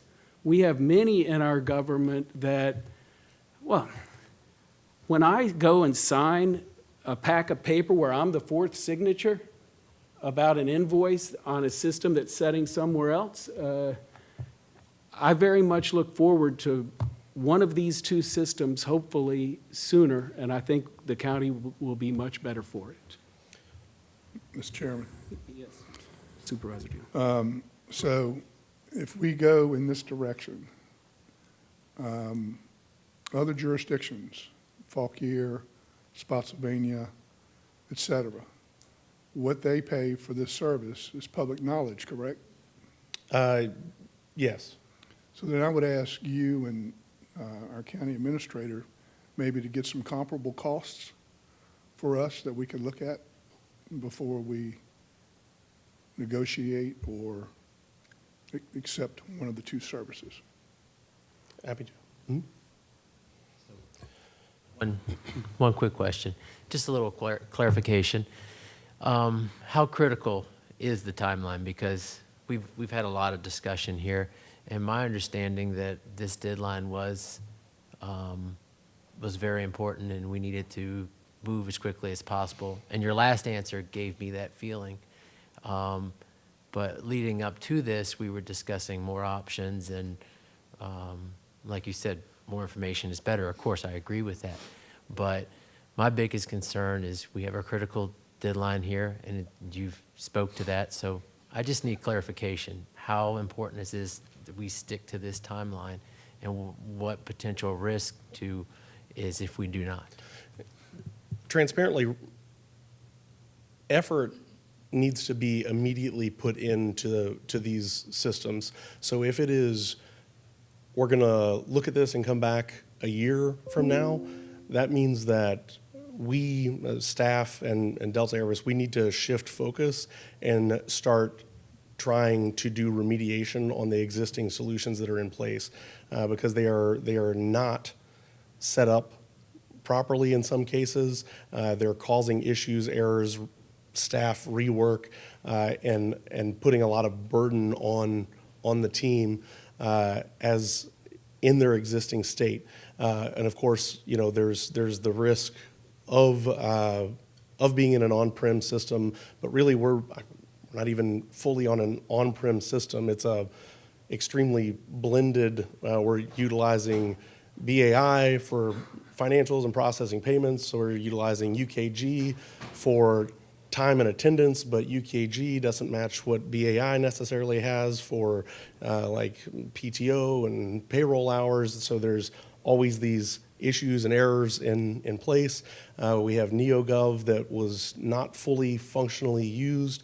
As I understand from the OpenGov team, even our budgeting, I think best in class, it sounds like the school system is full sail using budgeting the way it's intended to be, but the county is not. So if it is a situation where we want to look at other potential vendors, if it's a situation where we want to go out for a full RFP or something like that, respect that totally, and would do anything that we can to support that and make sure we go through that. But we need to immediately shift focus and start doing remediation on these systems, regardless if they're going to be replaced 8, 9, 12 months down the road. There is urgency around that piece. Like, we have to ensure that payroll, time, and attendance is error-free. We have to make sure that our systems are stable and in place. So would that create, and I apologize for my lack of understanding the process, would that create duplication and more cost?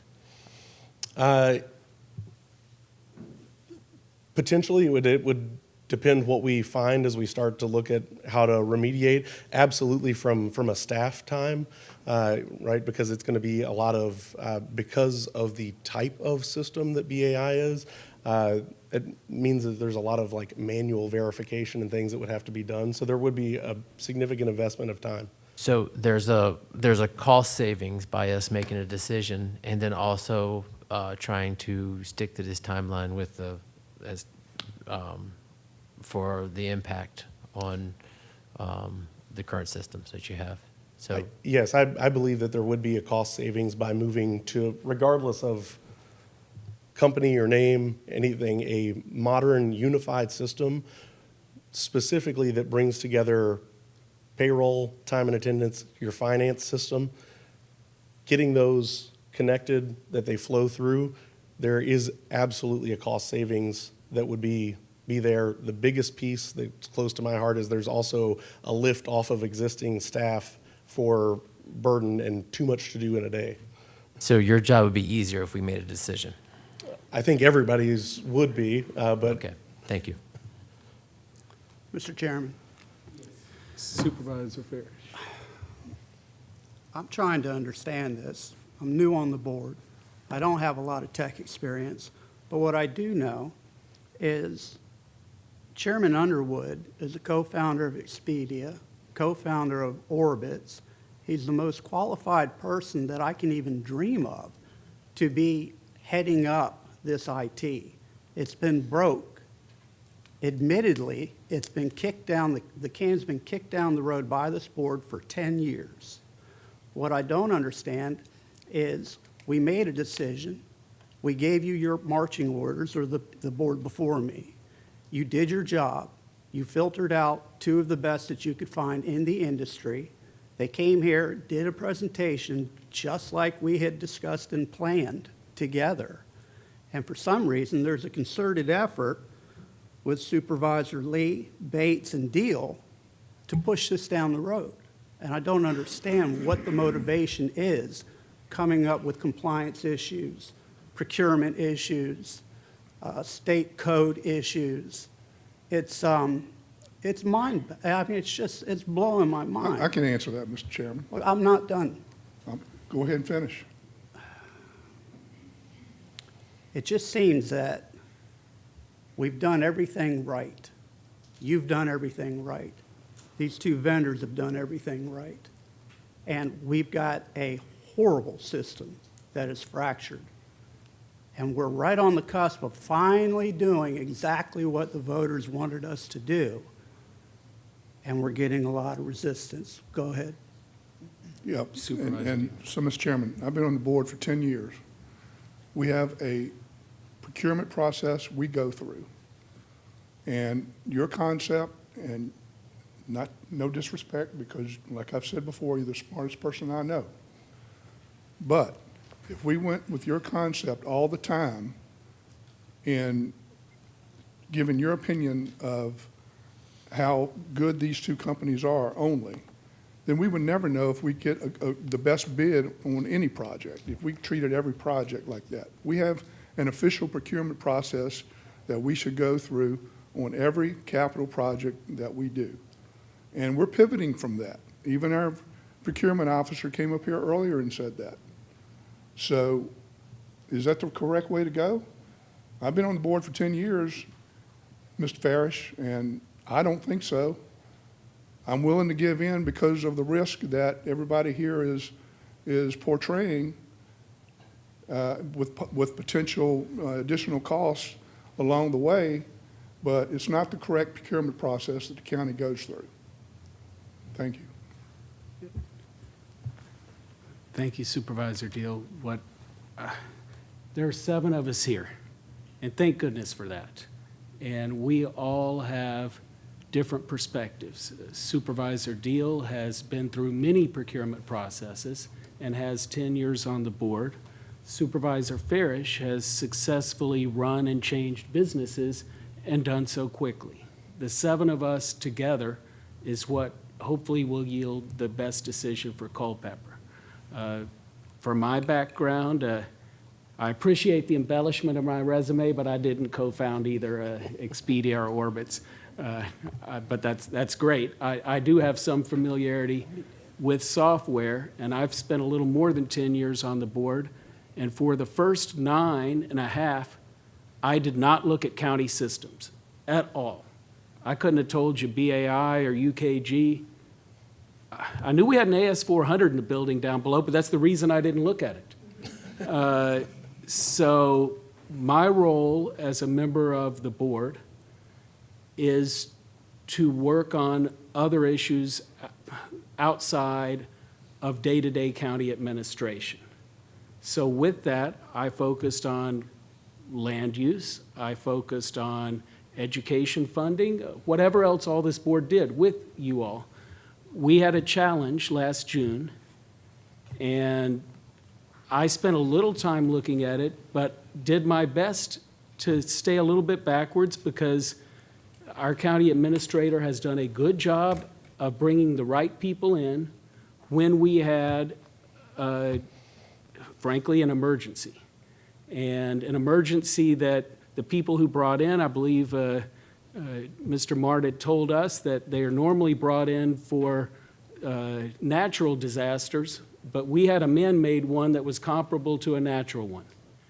And with that, I'm glad that we've had staff do what they've done, and hopefully we'll get there.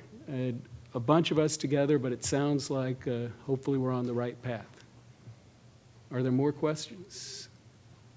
Mr. Chairman, I Yes. do have a question. Mr. Martin, when we spoke a couple weeks ago after the meeting, we were talking about the process.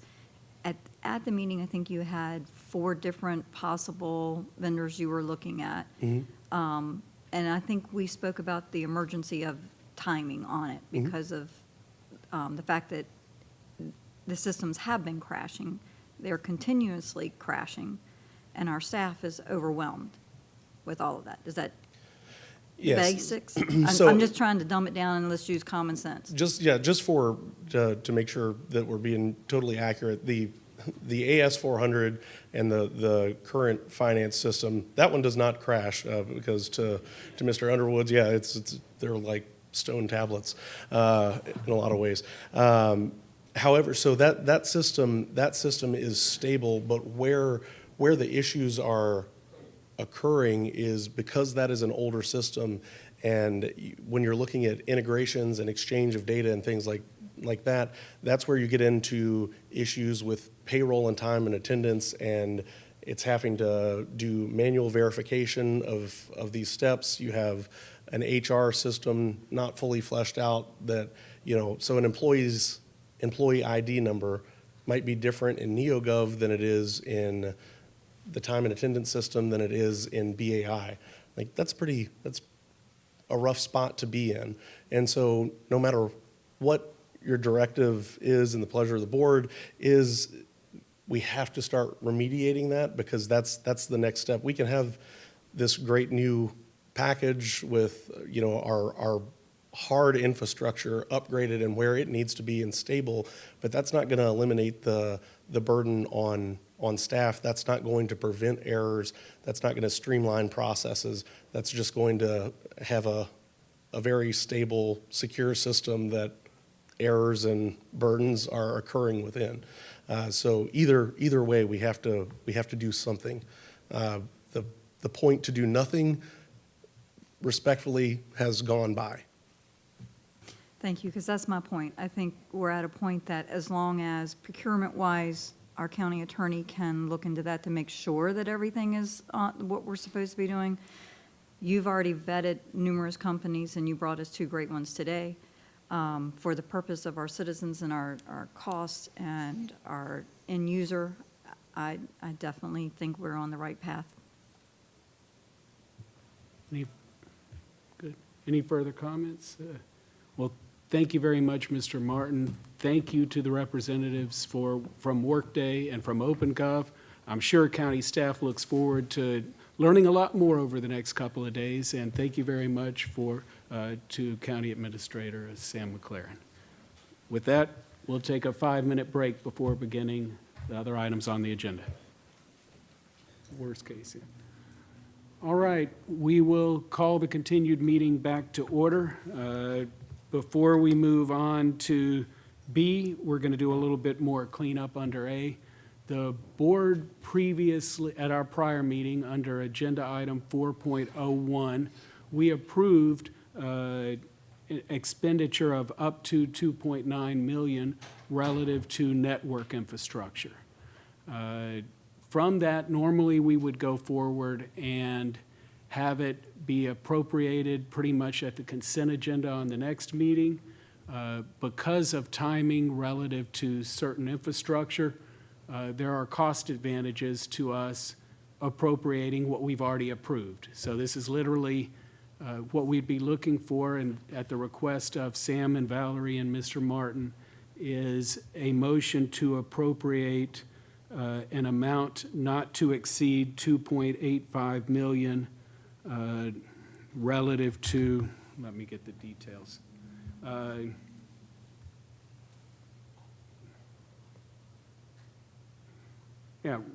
Relative to comprehensive technology infrastructure remediation. Are there questions on that, or is someone willing to make a motion to do that? Mr. Chairman, if you could just clarify, so the motion and the vote would be to do what again, please? Appropriate an amount of $2.85 million, not to exceed $2.85 million for our comprehensive technology infrastructure remediation project that we did have on the agenda on January 6th under 4.01, which is a carryover item. So this is just moving forward with the entire Yes. process. This is appropriation of those funds, and as you remember, Mr. Chairman and Supervisor Lee, we did discuss and the board did reach a consensus to pull that from your general fund or your fund balance. Yes, sir. Mr. Chairman, I can make that motion as long as I don't have to repeat it verbatim. So moved. Great. We have a motion to appropriate an amount not to exceed $2.85 million for critical network infrastructure as discussed at our January 6th meeting. Do we have a second? Second. We have a motion and a second. Any further discussion? All those in favor, please signify by saying aye. Aye. Any nays? The motion passes unanimously. All right, next up, item B, Mr. McLaren. Thank you, Mr. Chairman. We do have another item of continued business from January 6th for today, and that's a discussion of a potential regional jail for Culpeper County, or just a jail discussion at large continues. Mr. Chairman, we do have some information on board docs, which was on January 6th. That largely has not changed, actually has not changed at all. So there was a report by myself that illustrated some options for the board to consider for the jail. We also took direction from the board to move forward.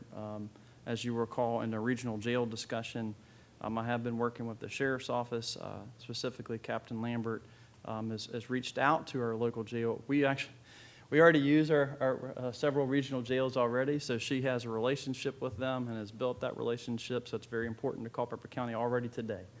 So that's a good thing. It's a good start.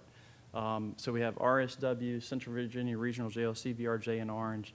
Mr. Chairman, if it's okay with you this morning, I would like for Captain Lambert to kind of give us an update based on a PowerPoint presentation that she has, just to kind of see where we are. We are still looking for information. I'll cut to the chase on that. We're still looking for information about what official buy-in would be for the county as far as a cost, whether there is physical space at in any of the regional facilities to actually accommodate our true long-term needs, which is around 235 today, and potentially more if you do a community-based corrections plan, which we would have to do to determine our true needs. So we still have a lot of things we have to discover, but I do appreciate the board's direction because that's very important for Culpeper County. We do have an aging local jail that needs attention, and we need to move forward on something. We do have a jail order from the judge, as you remember, that is forcing us to move forward in a little bit different manner as well for consideration.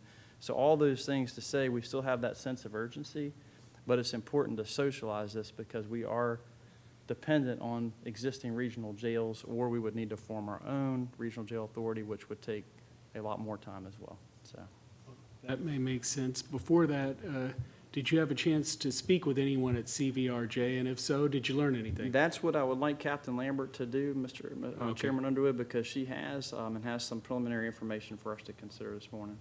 Okay, great. Captain Lambert.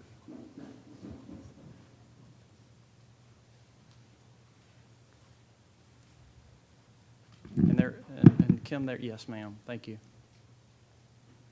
She's gonna pull this up, but I think the appropriate analogy that Mr. Underwood threw out there a few minutes ago, we're at the stone tablet situation right now in our jail system, so we're headed the right direction, but some of the stuff that we've been able to find through her preliminary things is kind of eye-opening, and I think that was our biggest thing that you guys wanted to see.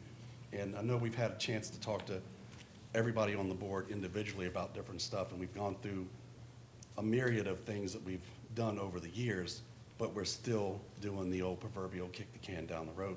It doesn't help us any. We're still sitting in the same spot. We still have a failing jail. We have a powerhouse team, but we have a failing building. So that's kind of where we're sitting right now, is making sure that the building continues to grow, even with the space that we're at right now, and fix the things that's in there. But we have to get to some sort of an agreement with whatever we're going to do. So we kind of let this go. Thank you. Mr. Chairman, members of the board, I had an opportunity to reach out to not only CVRJ but RSW. They too are one of our, what we refer to as farm out facilities. And in addition, I explored some very preliminary numbers. Unfortunately, for each of the regional jails, they're not in any position to talk about anything until they meet with their authority. We could talk off the record. I was able to get some numbers, but for option one, I just kind of did a brief PowerPoint to keep it organized, if you will. So I talked to RSW first, kind of gave you location, space, projected population forecast. All of these things matter when you all are attempting to make a decision on what direction to go. So RSW is located about an hour and 6 minutes, barring any car accidents, weather, going across the mountain from Culpeper County Jail. Culpeper has an average system-wide population, and when I say system-wide, that is including every inmate that is committed to Culpeper County by the respective courts that are either farmed out or in our custody here in Culpeper. Our average population for 2025 was 235. RSW's average population was 304. RSW was built in 2015, has a rated capacity of 375, and with double bunking can hold up to 564. For those of you that aren't familiar with that terminology, rated capacity is what the Department of Corrections, who is our oversight authority for regional and local jails, gives us that we can safely hold and hold within the compliance standards for building of a local or regional jail. The member jurisdictions with RSW is Rappahannock, Shenandoah, and Warren County. They have 3. They would have to complete a community-based corrections plan. That is a requirement of the Virginia State Code when one member is trying to join or a local jail is trying to join.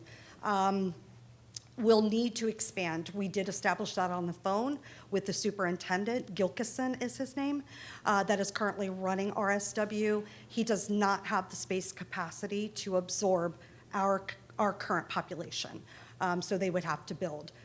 It is located outside of the Piedmont region, so community services support and magistrates would be completely different. That is a challenge. We would also forfeit comp board funding and local inmate data system revenue stream by joining a regional jail. Just to kind of piggyback off of that, we have 37 comp board positions right now, so those are funded by the comp board, but we also are supplemented, obviously, from the county, which is a huge amount of money. I would have to defer to Valerie for the total amount, but it's probably a couple $100,000 that comes into our budget from those 37 positions that we would completely lose right out the gate. And I can kind of piggyback off of that. Comp board funding for the current population that we have in Culpeper averages about $14,000 a month that we get back from the state. That's only for about 70 inmates monthly, because the rest of them are farmed out, so thought I would mention that. RSW Regional Jail Board meets in 2 days, or 1 day. So he's meeting with his board, he's gonna present it, is willing to push that out. It is currently unknown. He's not sure. He was very honest and said, I don't know if we'd be willing to do that or to absorb another member.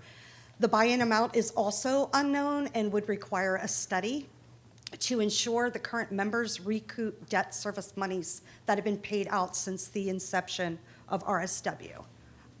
Culpeper would be the largest member contributor to RSW based on their current population and would have the largest annual per diem payments.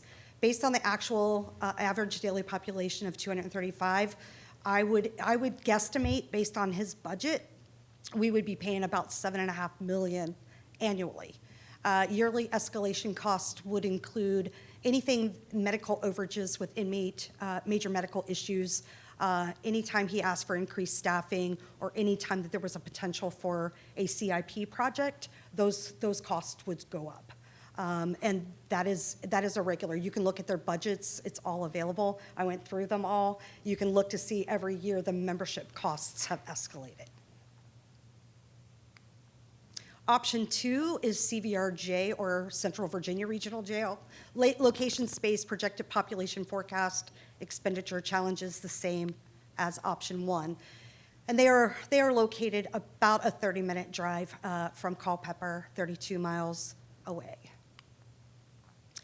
Again, Culpeper is 235 for average daily population. CVRJ is 432. It was built in 1990, and the reason why I put it was built in, because it's important. Jails are built, they age out fast because they're used 24 hours a day, 7 days a week. So it's not like a typical office where you work Monday through Friday, 7 to 5. This is a 24-hour rotation. So CVRJ being built in 1990, I thought was important to point out. They have a state-rated capacity of 442, and they can double bunk up to 660. Their member jurisdictions include Louisa Green, Orange, Fluvanna, Madison, and they currently hold for Culpeper and for Page County as well. Must complete a community-based corrections plan and will need to build an expansion to accommodate Culpeper County inmates. However, I did learn from Superintendent Dyer that they've only been approved to build one additional expansion, and they can only build 100 beds. And why that's important to you all is that the 100-bed approval was approved prior to new jail standards being forecasted, in other words, or being published. In other words, 100 beds at X amount of square foot used to be the requirement. They've increased that size because every jail is double bunking in the Commonwealth of Virginia. So now the size is bigger. So I couldn't even begin to guess, but I would say it's probably going to be about 75 beds is all he would be able to add on to. And I don't know that he has the footprint, but the new standards also require that they build core services such as food service, single cell housing, programming space. So all of those things that complement any addition, expansion, or new jail build would have to be included. It is located inside of the Piedmont region, so community services and magistrates would be the same that they are now. We would also forfeit compensation board funding, as the sheriff talked about, local inmate data that I spoke about. So CVRJ actually was able to meet with his jail board authority on January the 8th. They have and were directed by legal counsel to seek an independent study with Ted Cole with Davenport, who will be evaluating the jail's assets, value, and past investments of member jurisdictions. The buy-in amount is also unknown, but the study may structure a possible buy-in amount, quote, possible buy-in amount. Culpeper would be the largest member contributor to CVRJ based on the current population and have the largest annual per diem payments.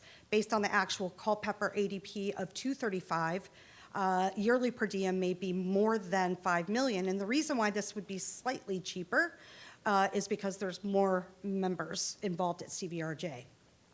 And of course, yearly escalation costs would include any medical overages, increase in staffing, CIP, cost of livings, merit increases would all be included in that. Option 3 would be build a jail within Culpeper County. Location, space, projected population forecast, same as in 1 and 2. Build a jail to meet the needs of Culpeper County. We would have to complete a community-based corrections plan. It would be located in the jurisdiction. Reduction in transportation would increase safety and security, increase comp board funding revenue stream, increase local inmate data revenue stream, increase revenue for unoccupied beds. So if you built a new jail, estimate, it's all of these numbers are estimates, so I just want to be very clear. $80 million, 25% state reimbursement, $56 million.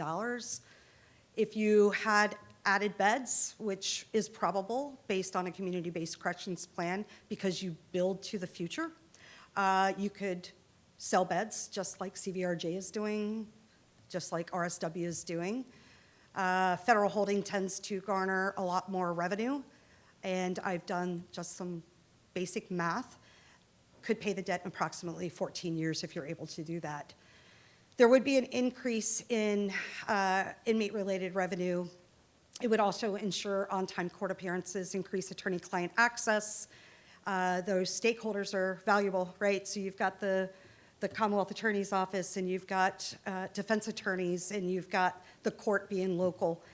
One of the things that I would be remiss not to mention is that we have the potential, if you were to build here, to increase an inmate workforce, which would in fact 100% reduce Culpeper County maintenance and operational costs for maintenance of parks, office building, painting, trash pickup, county grounds, landscaping. Right now, we have to farm out the best of our inmate population and sometimes the worst of the worst. So the pool of inmates that we currently house in Culpeper does not meet the criteria set forth by sometimes the judicial panel and sometimes Virginia State Code as to who can go out and work in our community. But we do see jails across the country use this as a great resource for reduction in taxpayer dollars to use inmate workforce to do some of the things that they would be able to do. So joining a regional jail, approximately 20 million in buy-in, estimate 6 million per year, per diem, 6 million times 20 years of debt service, about 120 million. Over a 20-year period, you would have to eliminate positions, you would lose revenue and eliminate population, which would be loss of inmate per diem. That's all factual information besides the guesstimates for costs. I just put out things that you should consider just based on my experience of being at a regional jail and now working over at Culpeper. It will have space-related problems for joining any regional jail in any area within the Commonwealth of Virginia. Arrests by the Culpeper County Sheriff's Office and town police will need to be addressed. Where do they go? Is there going to be a holding area? Do they have to direct book them to whatever regional jail you may choose? If committing directly to a regional jail, there's a reduction in patrol, an increase in vehicle costs, safety-related concerns. They could be out at one of the other two jurisdictions for 4, 5, 6 hours, waiting in line for a magistrate, because that's what happens when new members join. It increases volume within those services. If you decide to maintain a booking holding area, Virginia Department of Corrections standards will also be required. Both buy-in and quarterly annual costs are all estimates and currently unknown. We will get those numbers for you. This option would take at least 2 years for a community-based corrections plan. You would have to add in time to expand. Approvals will have to be obtained by the respective jail board authority. Member agencies are involved. Potential expansion, 5 years. I mean, once you put shovels in the dirt, you're looking at 5 years. Restructuring dependent upon a full operational move. So a lot of things to consider. Legal and risk exposure, as Culpeper will no longer set policy. Once it goes to regional, you're not setting policy, you have no control. There's loss of governance and control, contract staffing levels, classification risk decisions would all be held within that regional jail board, and the only required person to sit in whatever regional jail you may select is the sheriff by statutory authority. Staffing and workforce effect on retention over the next 5 years is a concern. There's a loss of pipeline from jail to patrol, which is detrimental to any full-service sheriff's office. Potential hidden long-term cost. Once a member majority votes, exiting is unlikely. So once you go into a regional, the likelihood of you being able to get out is minute. Stakeholder impact, as I mentioned previously, Commonwealth Attorney, your local CSB and Compass, social services, probation, and parole would all have to deliver their services to the regional jail that you join. Things to consider with the new jail build. Actually, if you don't mind, Sure. because we have a little bit on the agenda, unless we were looking for an update relative to regional jails. So Okay. if you all want to continue hearing about new jail bill, we can, but perhaps the board needs to interact relative to questions based on this update. Mr. Chairman, I'll just say that I don't know that, and I appreciate Captain Lambert's presentation, but to focus, if this is to stay focused on a regional jail, I really don't think we have the pertinent information that we need to make an educated decision at this point. And you saying RSW is meeting tomorrow, hopefully CVRJ.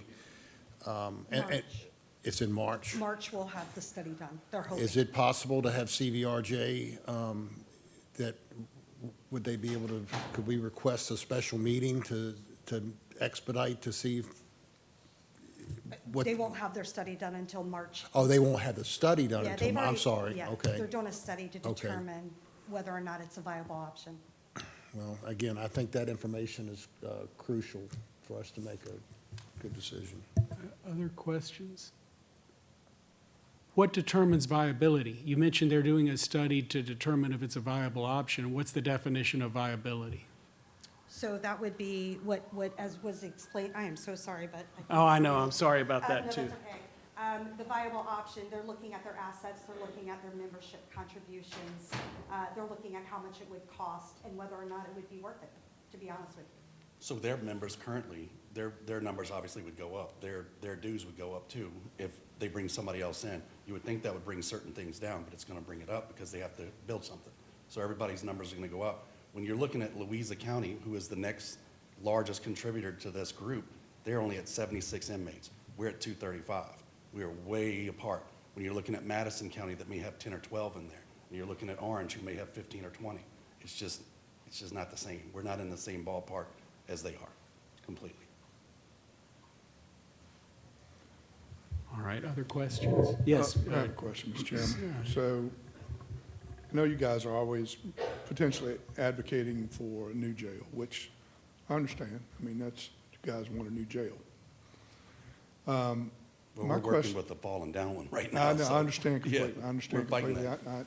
And I respect your effort, honestly, and all the information that you've brought to us now and in the past. We've been working on this for, what, 3, 4, 5 years?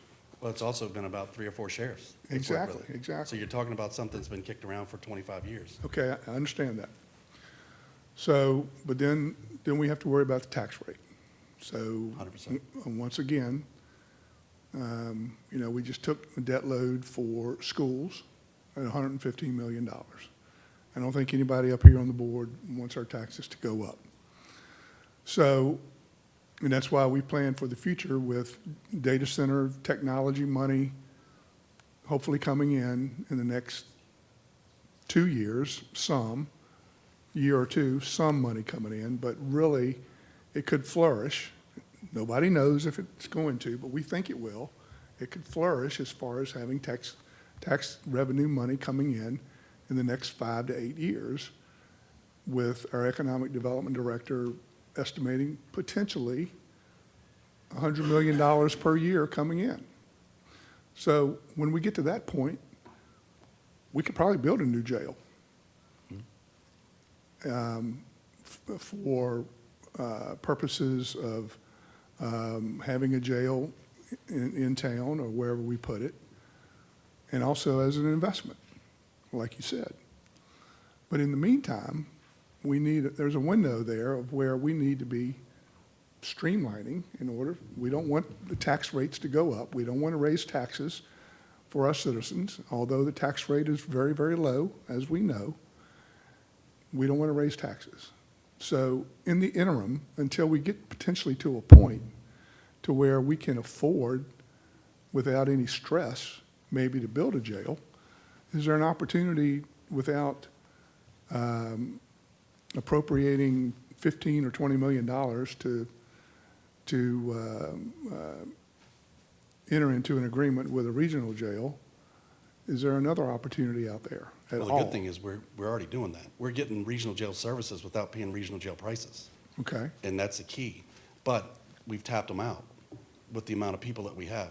Our growth is driving our calls up, it's driving our arrests up. More people brings in, different levels of crime. But when you look at dispatch numbers alone, it's 14% change in that already for this year. So when you're talking about that 1 year change, 14%, which is also driving up the calls, it's driving up the arrests, it's driving up the inmates. It's kind of the trickle down when it comes to all these different factors that play into it. We're looking at all that, but we certainly have the failing building that we're in. We've got a lot of stuff with our CIP projects that we're working on now that'll help us. It's going to Band-Aid it for another year or so, and we can just keep pushing them into as many as CVR jail let us have. Well, and for $50 a day. What I'm saying is, I would hate to put up $20 million to enter into an agreement with a regional jail too, if we're going to have $100 million coming in revenue on a $285 million budget. We can afford to build a jail plus do many things that we want to do. I think looking at the $20 million buy-in and you're looking at the yearly debt service to it, you're looking at a number that's going to drive taxes up anyway. So either we stay on the level that we're running now, and we're going to keep pushing in money to the $50 a day. Please let us stay in your building for a couple more years. And that's where we're at. We have a good relationship with them, with CVRJ now. We've got 130 some in there right now. So we're pushing as many as they'll take. We have So- about 70 in our building, So there's not a temporary fix to where they will allow us to, because they don't have the space. okay, all right. Yeah, that's the unfortunate part. Either way, they have to build something or we got to build something. We're at a catch-22 right now where we're kind of sitting, what's the best move? Somewhere, somebody's going to have to push up some money, but either that or we're going to have to keep Band-Aiding what we have, which, of course, we inherited this. This wasn't my problem. This was something I inherited, and now we're trying to fix it. But we've also done more in the last 2 years to fix this with the help of the board and getting to a point where we're at right now. It's leaps and bounds. I know we talked to the 3 new folks about coming over there and taking a tour of what we're working against. A lot of you folks have been in there. These folks haven't seen it yet. If they see it, I think your face will change completely about what you think about while you're sitting up here. It is completely different, a different action when you see it, how we're working in there. Supervisor Bates. Sheriff, I think, and Valerie, you may be able to help me on this, and I don't want to put you on the spot, but I think their outside jail services right now are at $3 million a year. Yeah, right around 3.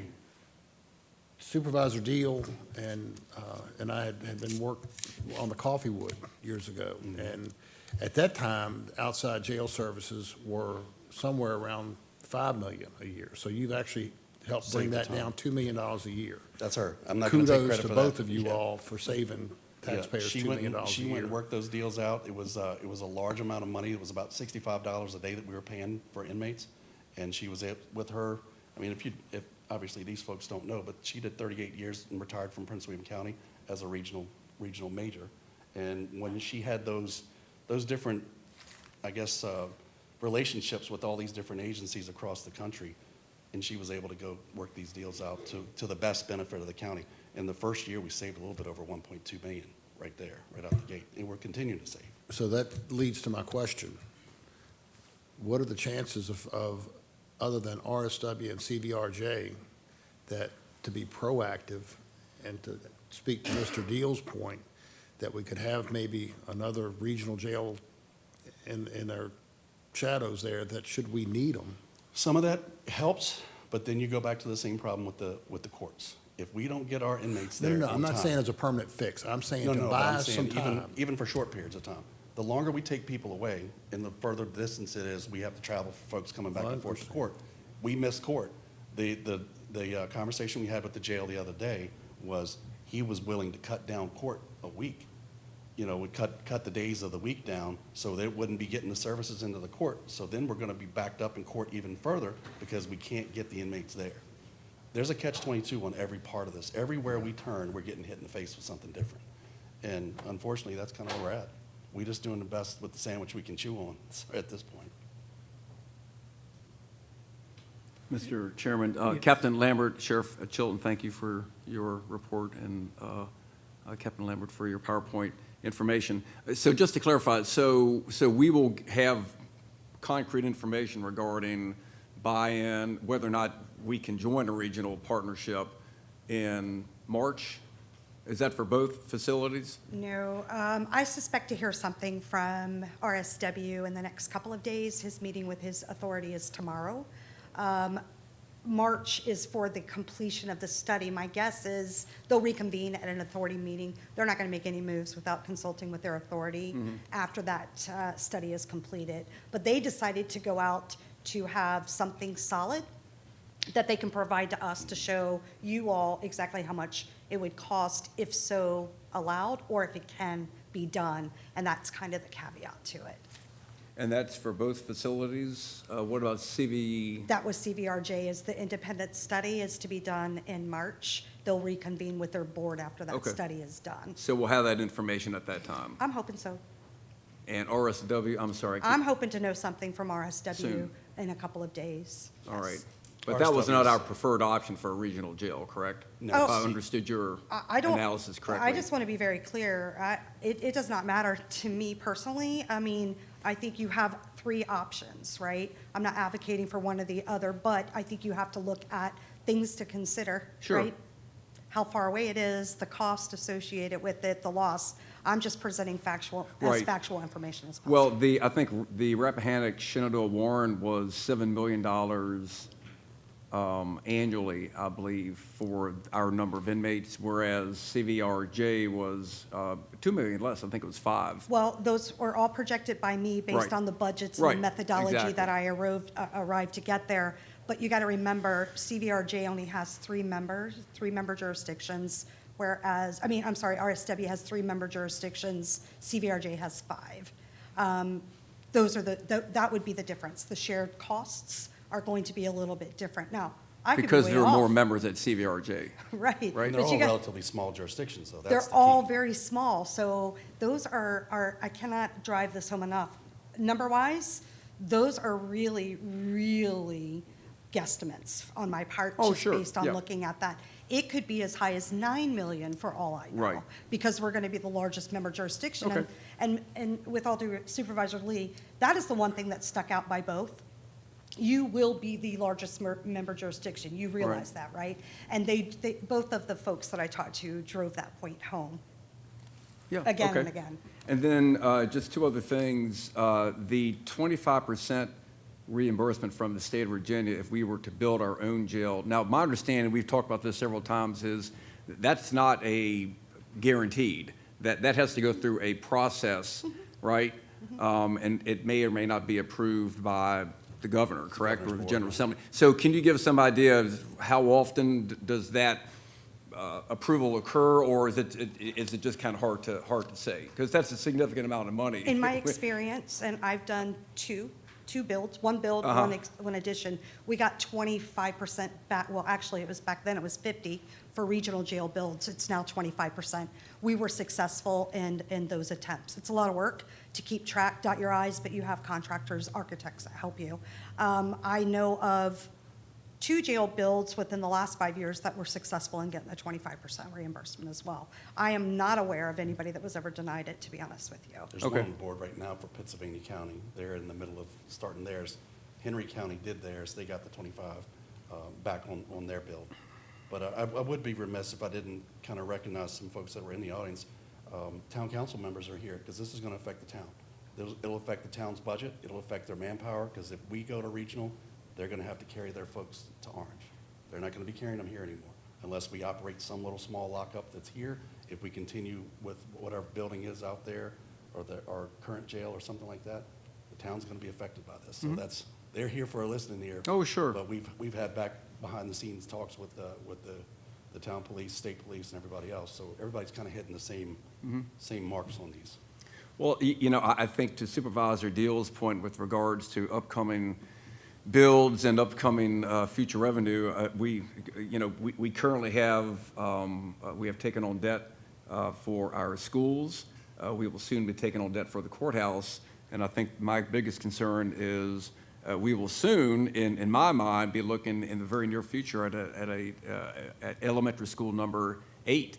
And we went to a very informative presentation with Dr. Brad's last week, and our enrollment numbers for school children will be increasing very, very soon. So that's another item out there that's a big-ticket item that we're going to have to plan for. And that, along with a possible jail, is just certainly a concern. And just circling back, that's why at our previous meeting, I made the motion that we join a regional partnership. I do think that it's the most cost-effective way for us to go. However, I do appreciate all of the information that you're sharing with us with all the upcoming concerns and obstacles and roadblocks and all the pros and cons. It's like we're all agreeing it's a decision where there are going to be positives and negatives no matter which way we turn to. I think the best part about it is like I said, we're getting a regional jail without paying regional jail Right. prices. Mhm. Yeah. And if we can continue pushing a few in as they take more in, it'll behoove us to keep doing that. But in order to do that, we've got to get things fixed in our current little jail to continue. Right. Without getting sued. Yes, sir. Okay. Well, thank you again. Thank you. All right, thanks. Yes, sir. Sheriff, quick, so what you Sorry, just man, I said. shut that thing- Yeah, I understand. So it just at the very end, I caught something there. So you're saying that kind of what Supervisor Bates was asking a second ago when he was asking about a temporary fix. You said that we are at capacity with what we can push to this regional jail, but you just now you just said. It depends. If it's their we- member agencies go down, then Yeah. sometimes they'll let us in. They're doing some things over there, and they've talked to us a number of times the last 2 or 3 weeks about possibilities of maybe taking on 15 or 20 more. It's not a big fix, but it is helping us here. So Every person they take over there helps us in this one. So in the short term, you're saying that if we, I'm not saying this is what we do, but the renovation of the current jail, I think it's like $5-6 million. So are you saying On our that, CIP right now, what we're doing in order to continue on, it's less than $1 million. It's like 900 or something. but a total? If we did a complete If you did a renovation complete. with stuff, it probably would be 5-6 million. Yeah, so, and I'm not suggesting, I'm just asking, just throwing this out there. So we're basically brainstorming here right now. Are you saying a short-term fix could be to keep pushing some to a regional jail and possibly put this money, I know it's good money in a bad situation, in our current jail to give us time for this tech money to possibly come in? Yeah, I think that's exactly what Is that- Supervisor Deal's saying. But, It's a smart move when it comes to certain things. It doesn't affect us a lot, other than the aging building and the facts that things keep breaking. I mean, we're right now, we just had another freezer just went down. We're talking probably 50,000, 60,000 to fix that. And we're trying to figure out where we're gonna juggle that out of in CIP. Okay. So I just- we're begging and pleading for each fix. Okay. So piggyback on what. I'm sorry, Gary, I can't see nothing with the thing that's right. All right, so you're saying then, going back to the slush fund that may come in for technology, 3 to 5 years, potentially. So you're saying then that we may be able, and that's what I was asking earlier, by appropriating the $4 or $5 million to upgrade the existing jail we have, could be affixed long enough to see that money start coming in to where we could easily afford I think so. to build a new jail instead of putting up potentially $15 or $20 million in perpetuity Yeah. and Or something you're paying, not gonna get back. and paying the $5 or $7 million per year. So you're saying that we may have the window there that I think if we do we the could get fixes- by, we could get by with that until that tech money starts coming in, to where we could potentially build a new jail and expand the courthouse Yeah, I think with the. with the no stuff that stress, with no stress, if Brian back there is correct with his estimates. No pressure, Brian. Brian's not building the data center. That's right, that's right. Okay. Yeah, I think definitely with the stuff that we've identified and that we've already presented to you guys over the last couple of years, with stuff that has to be fixed there in order to bring us up to speed, we've been hitting it right and left. I mean, right now, the roof is being put on, so that was a big project, getting that part fixed. Some of Paul's folks have already fixed some of the HVAC problems. We're working on the plumbing right now, so they're happening, and in order to keep us moving in the right direction. The key is the staff. The staff's doing the work. They're in there doing it every day in and day out with the sandwich, and they're eating the sandwich that's rough, and they're working on exactly what they can do. You know, that's the important part I think for everybody on this board to understand is that staff is making this work. It's not me, it's not her, it's the staff that's working in that building. So the key is we've got good people in place. We've got the ability to continue exactly what you're saying, and in order to keep continuing, we've got to fix certain things. And hopefully, Dyer will let us push a few more folks in there. We don't have to necessarily join it, but we're getting the services for a lot less. Supervisor Brown, did you have a question? I did, because one of the things I remember, you were talking about the daily rate and how it goes on, but that can change at any time, and there's like no contract in place, or if We there have it is, locked how in for 2 long years. is it? So it's 2 years. So Yeah, when does right that now, come we're back up into again? 27, so we've got it locked in until 27, and then, you know, obviously, as long as my plan is to be the sheriff again, but as long as that stays in that same spot, we'll renegotiate that contract and we'll do 4 more years. So it's a 4-year contract.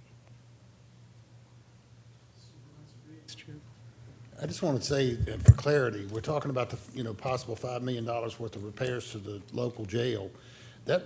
Those repairs aren't going to increase the number of inmates that we have. That jail is for 70, it's 36, it was designed for 36, and we're double bunking at 72. If we don't do those repairs, the DOC steps in and says, you know what, this is an unsafe condition for housing inmates, then we do have a problem, because you've got another 72 inmates we've got to find a bed for. So I think we're, just to be clear, that, the monies that we're talking about putting in, and I'll agree with anybody on this board that I hate putting good money after bad. We're going to put $5 million in a building that we're possibly going to raise. I don't think he's going to take that at this point. We've Well, already or done whatever the the CIP case, but we can't have the roof leak, and we Sure. can't have, staff working and with no AC and plumbing pipes dumping sewage no, that's not acceptable. When we walked in the door there was mobile units in there for heat and air conditioning. That's absolutely not acceptable. When it would rain any more than a half inch or to an inch, it would dump down into the cells. So you can't have that. I mean, obviously, we're not in a spot where we can continue putting 1,000-mile tape on top of this stuff. You walk into and I'm going to take you 3 in there. As soon as we get the ability to take you in there, we walk into our control booth in there. There's buttons in there with 1,000-mile tape on them to keep them from dropping into the console. The console's from 1985. So it is what it is. We're working with it, but it's the staff that's making it work. So, Mr. Chairman, I have another comment, if I could. So, would it be possible then, in the next 2-3 weeks or 30 days, to get us an estimate of what it would cost to satisfy the judge? We did. That's already been taking place. $500,000. Yeah. That's been But you're taking place. saying that you don't think it's going to take that much? And What you, was your number? Minus 160,000. Yeah, 'cause we've But spent 5.5 160. minus 160. Yeah.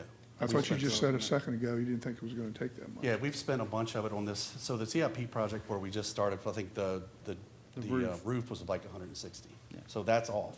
We still haven't been billed for the plumbing, and we've still got the electrical to come. Okay. We're actually going to have to farm out to RSW for probably a month or so. We have to empty the jail for them to do the electrical upgrades. And these are panels that have been in there forever. The panels are failing. There's been a lot of electrical work done by inmates, within the building that's not necessarily safe. But we've been identifying all that and fixing it throughout the time frame when we had workforces in there to do it. So it's been fixed, but it still needs to be brought up to code. So that's what they're going to do. Not, Sam, could you tell us what next steps are and how we can keep proceeding? Sure, Mr. Chairman. I will pass on my recommendations to the Great. board this morning, and they're similar to what you've heard before. Okay. But that's okay, because that's the phase we're in. Sheriff, thank you. Captain Lambert, thank you very much for that information.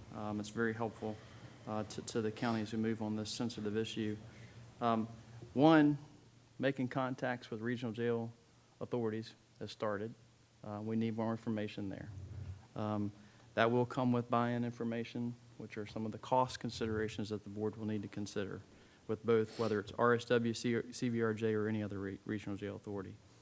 There are long-term costs, and we've talked a lot about that. We're going to need to do further estimations on what those are.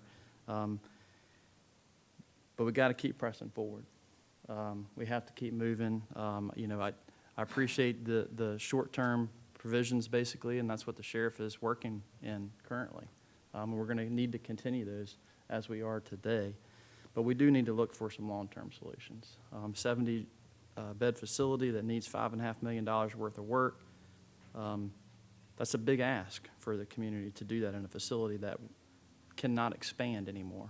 So that's something that we need to look forward to moving forward to. Mr. Chairman, as far as the very, very next steps, I say we just need to keep communicating with the regional jail authorities, get some more information. They're already working on that for us, as you heard from Captain Lambert. I think that will be very valuable for the board. Bottom line is, in my message to you all, is we still need some more homework. We're going to have to keep operating as we're operating, but we need a little bit more homework. Okay. So for timing, we heard March. I mean, it sounds like, unless I was mishearing, CVRJ seems to be logical. We may hear something from RSW before then, and they've requested a study, which I guess RSW didn't. When in March? Is it before our March meeting or after our March meeting? I don't think even Captain Lambert necessarily has an answer to that. 8th? And their member jurisdictions are going to look to hear, Mr. Chairman, I know if I would encourage us, if we were a member jurisdiction, to Of wait course. till you hear back from your financial consultants, on how to move forward with a new interested member. So they're definitely going to want to hear from Davenport, and those member localities are going to need to hear that information. So it sounds like the next time we'll have any information to bring it forward, maybe April?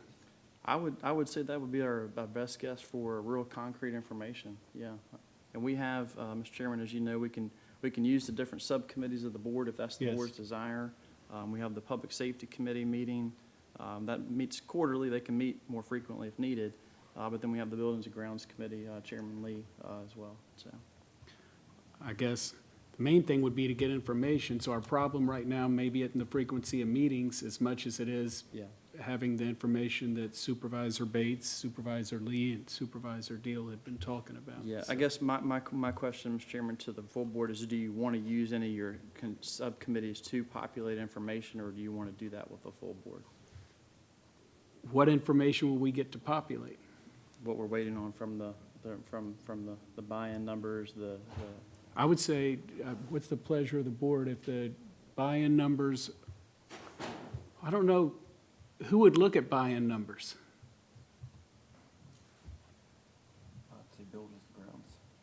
For buying in? Okay. I mean, Well, no, I think the full board will look at that. Yeah. But you're talking about which committee would Yeah, like- first receive the information and have a discussion about it? If we need, yeah, because it's, buy-in is not, And Mr. Chairman, that's just a suggestion. They Sure. can certainly, I mean, the full board, I'm I'm comfortable with that happy, too in April. I don't want to slow stuff down. I think it'd be better to bring it to the full board. Yeah, I agree. Okay. Just bring it to the full board and make a decision on it. Seems to be consensus, bring it to the full board when we get it. Thank you, Mr. Chairman. All right, thank you.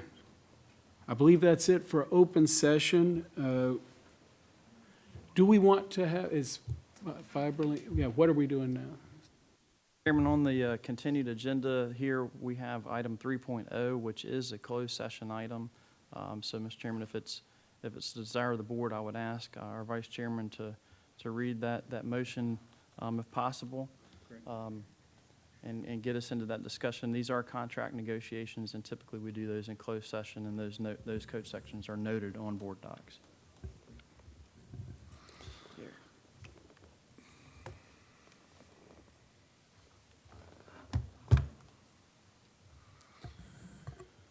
Mr. Chairman, I move that we enter into closed meeting as permitted under Virginia Code, Section 2, 3711A1, 6, 7, 8, and 29, to discuss and consider the award of a public contract for internet services involving the expenditure of public funds, including interviews of bidders or offerers and discussion of the terms of scope of such contract, where discussion in an open session would adversely affect the bargaining position or negotiating strategy of the board county.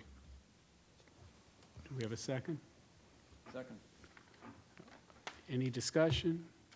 If not, all those in favor of entering closed session, please signify by saying aye. Aye. Any opposed? We're in closed session. Thank you.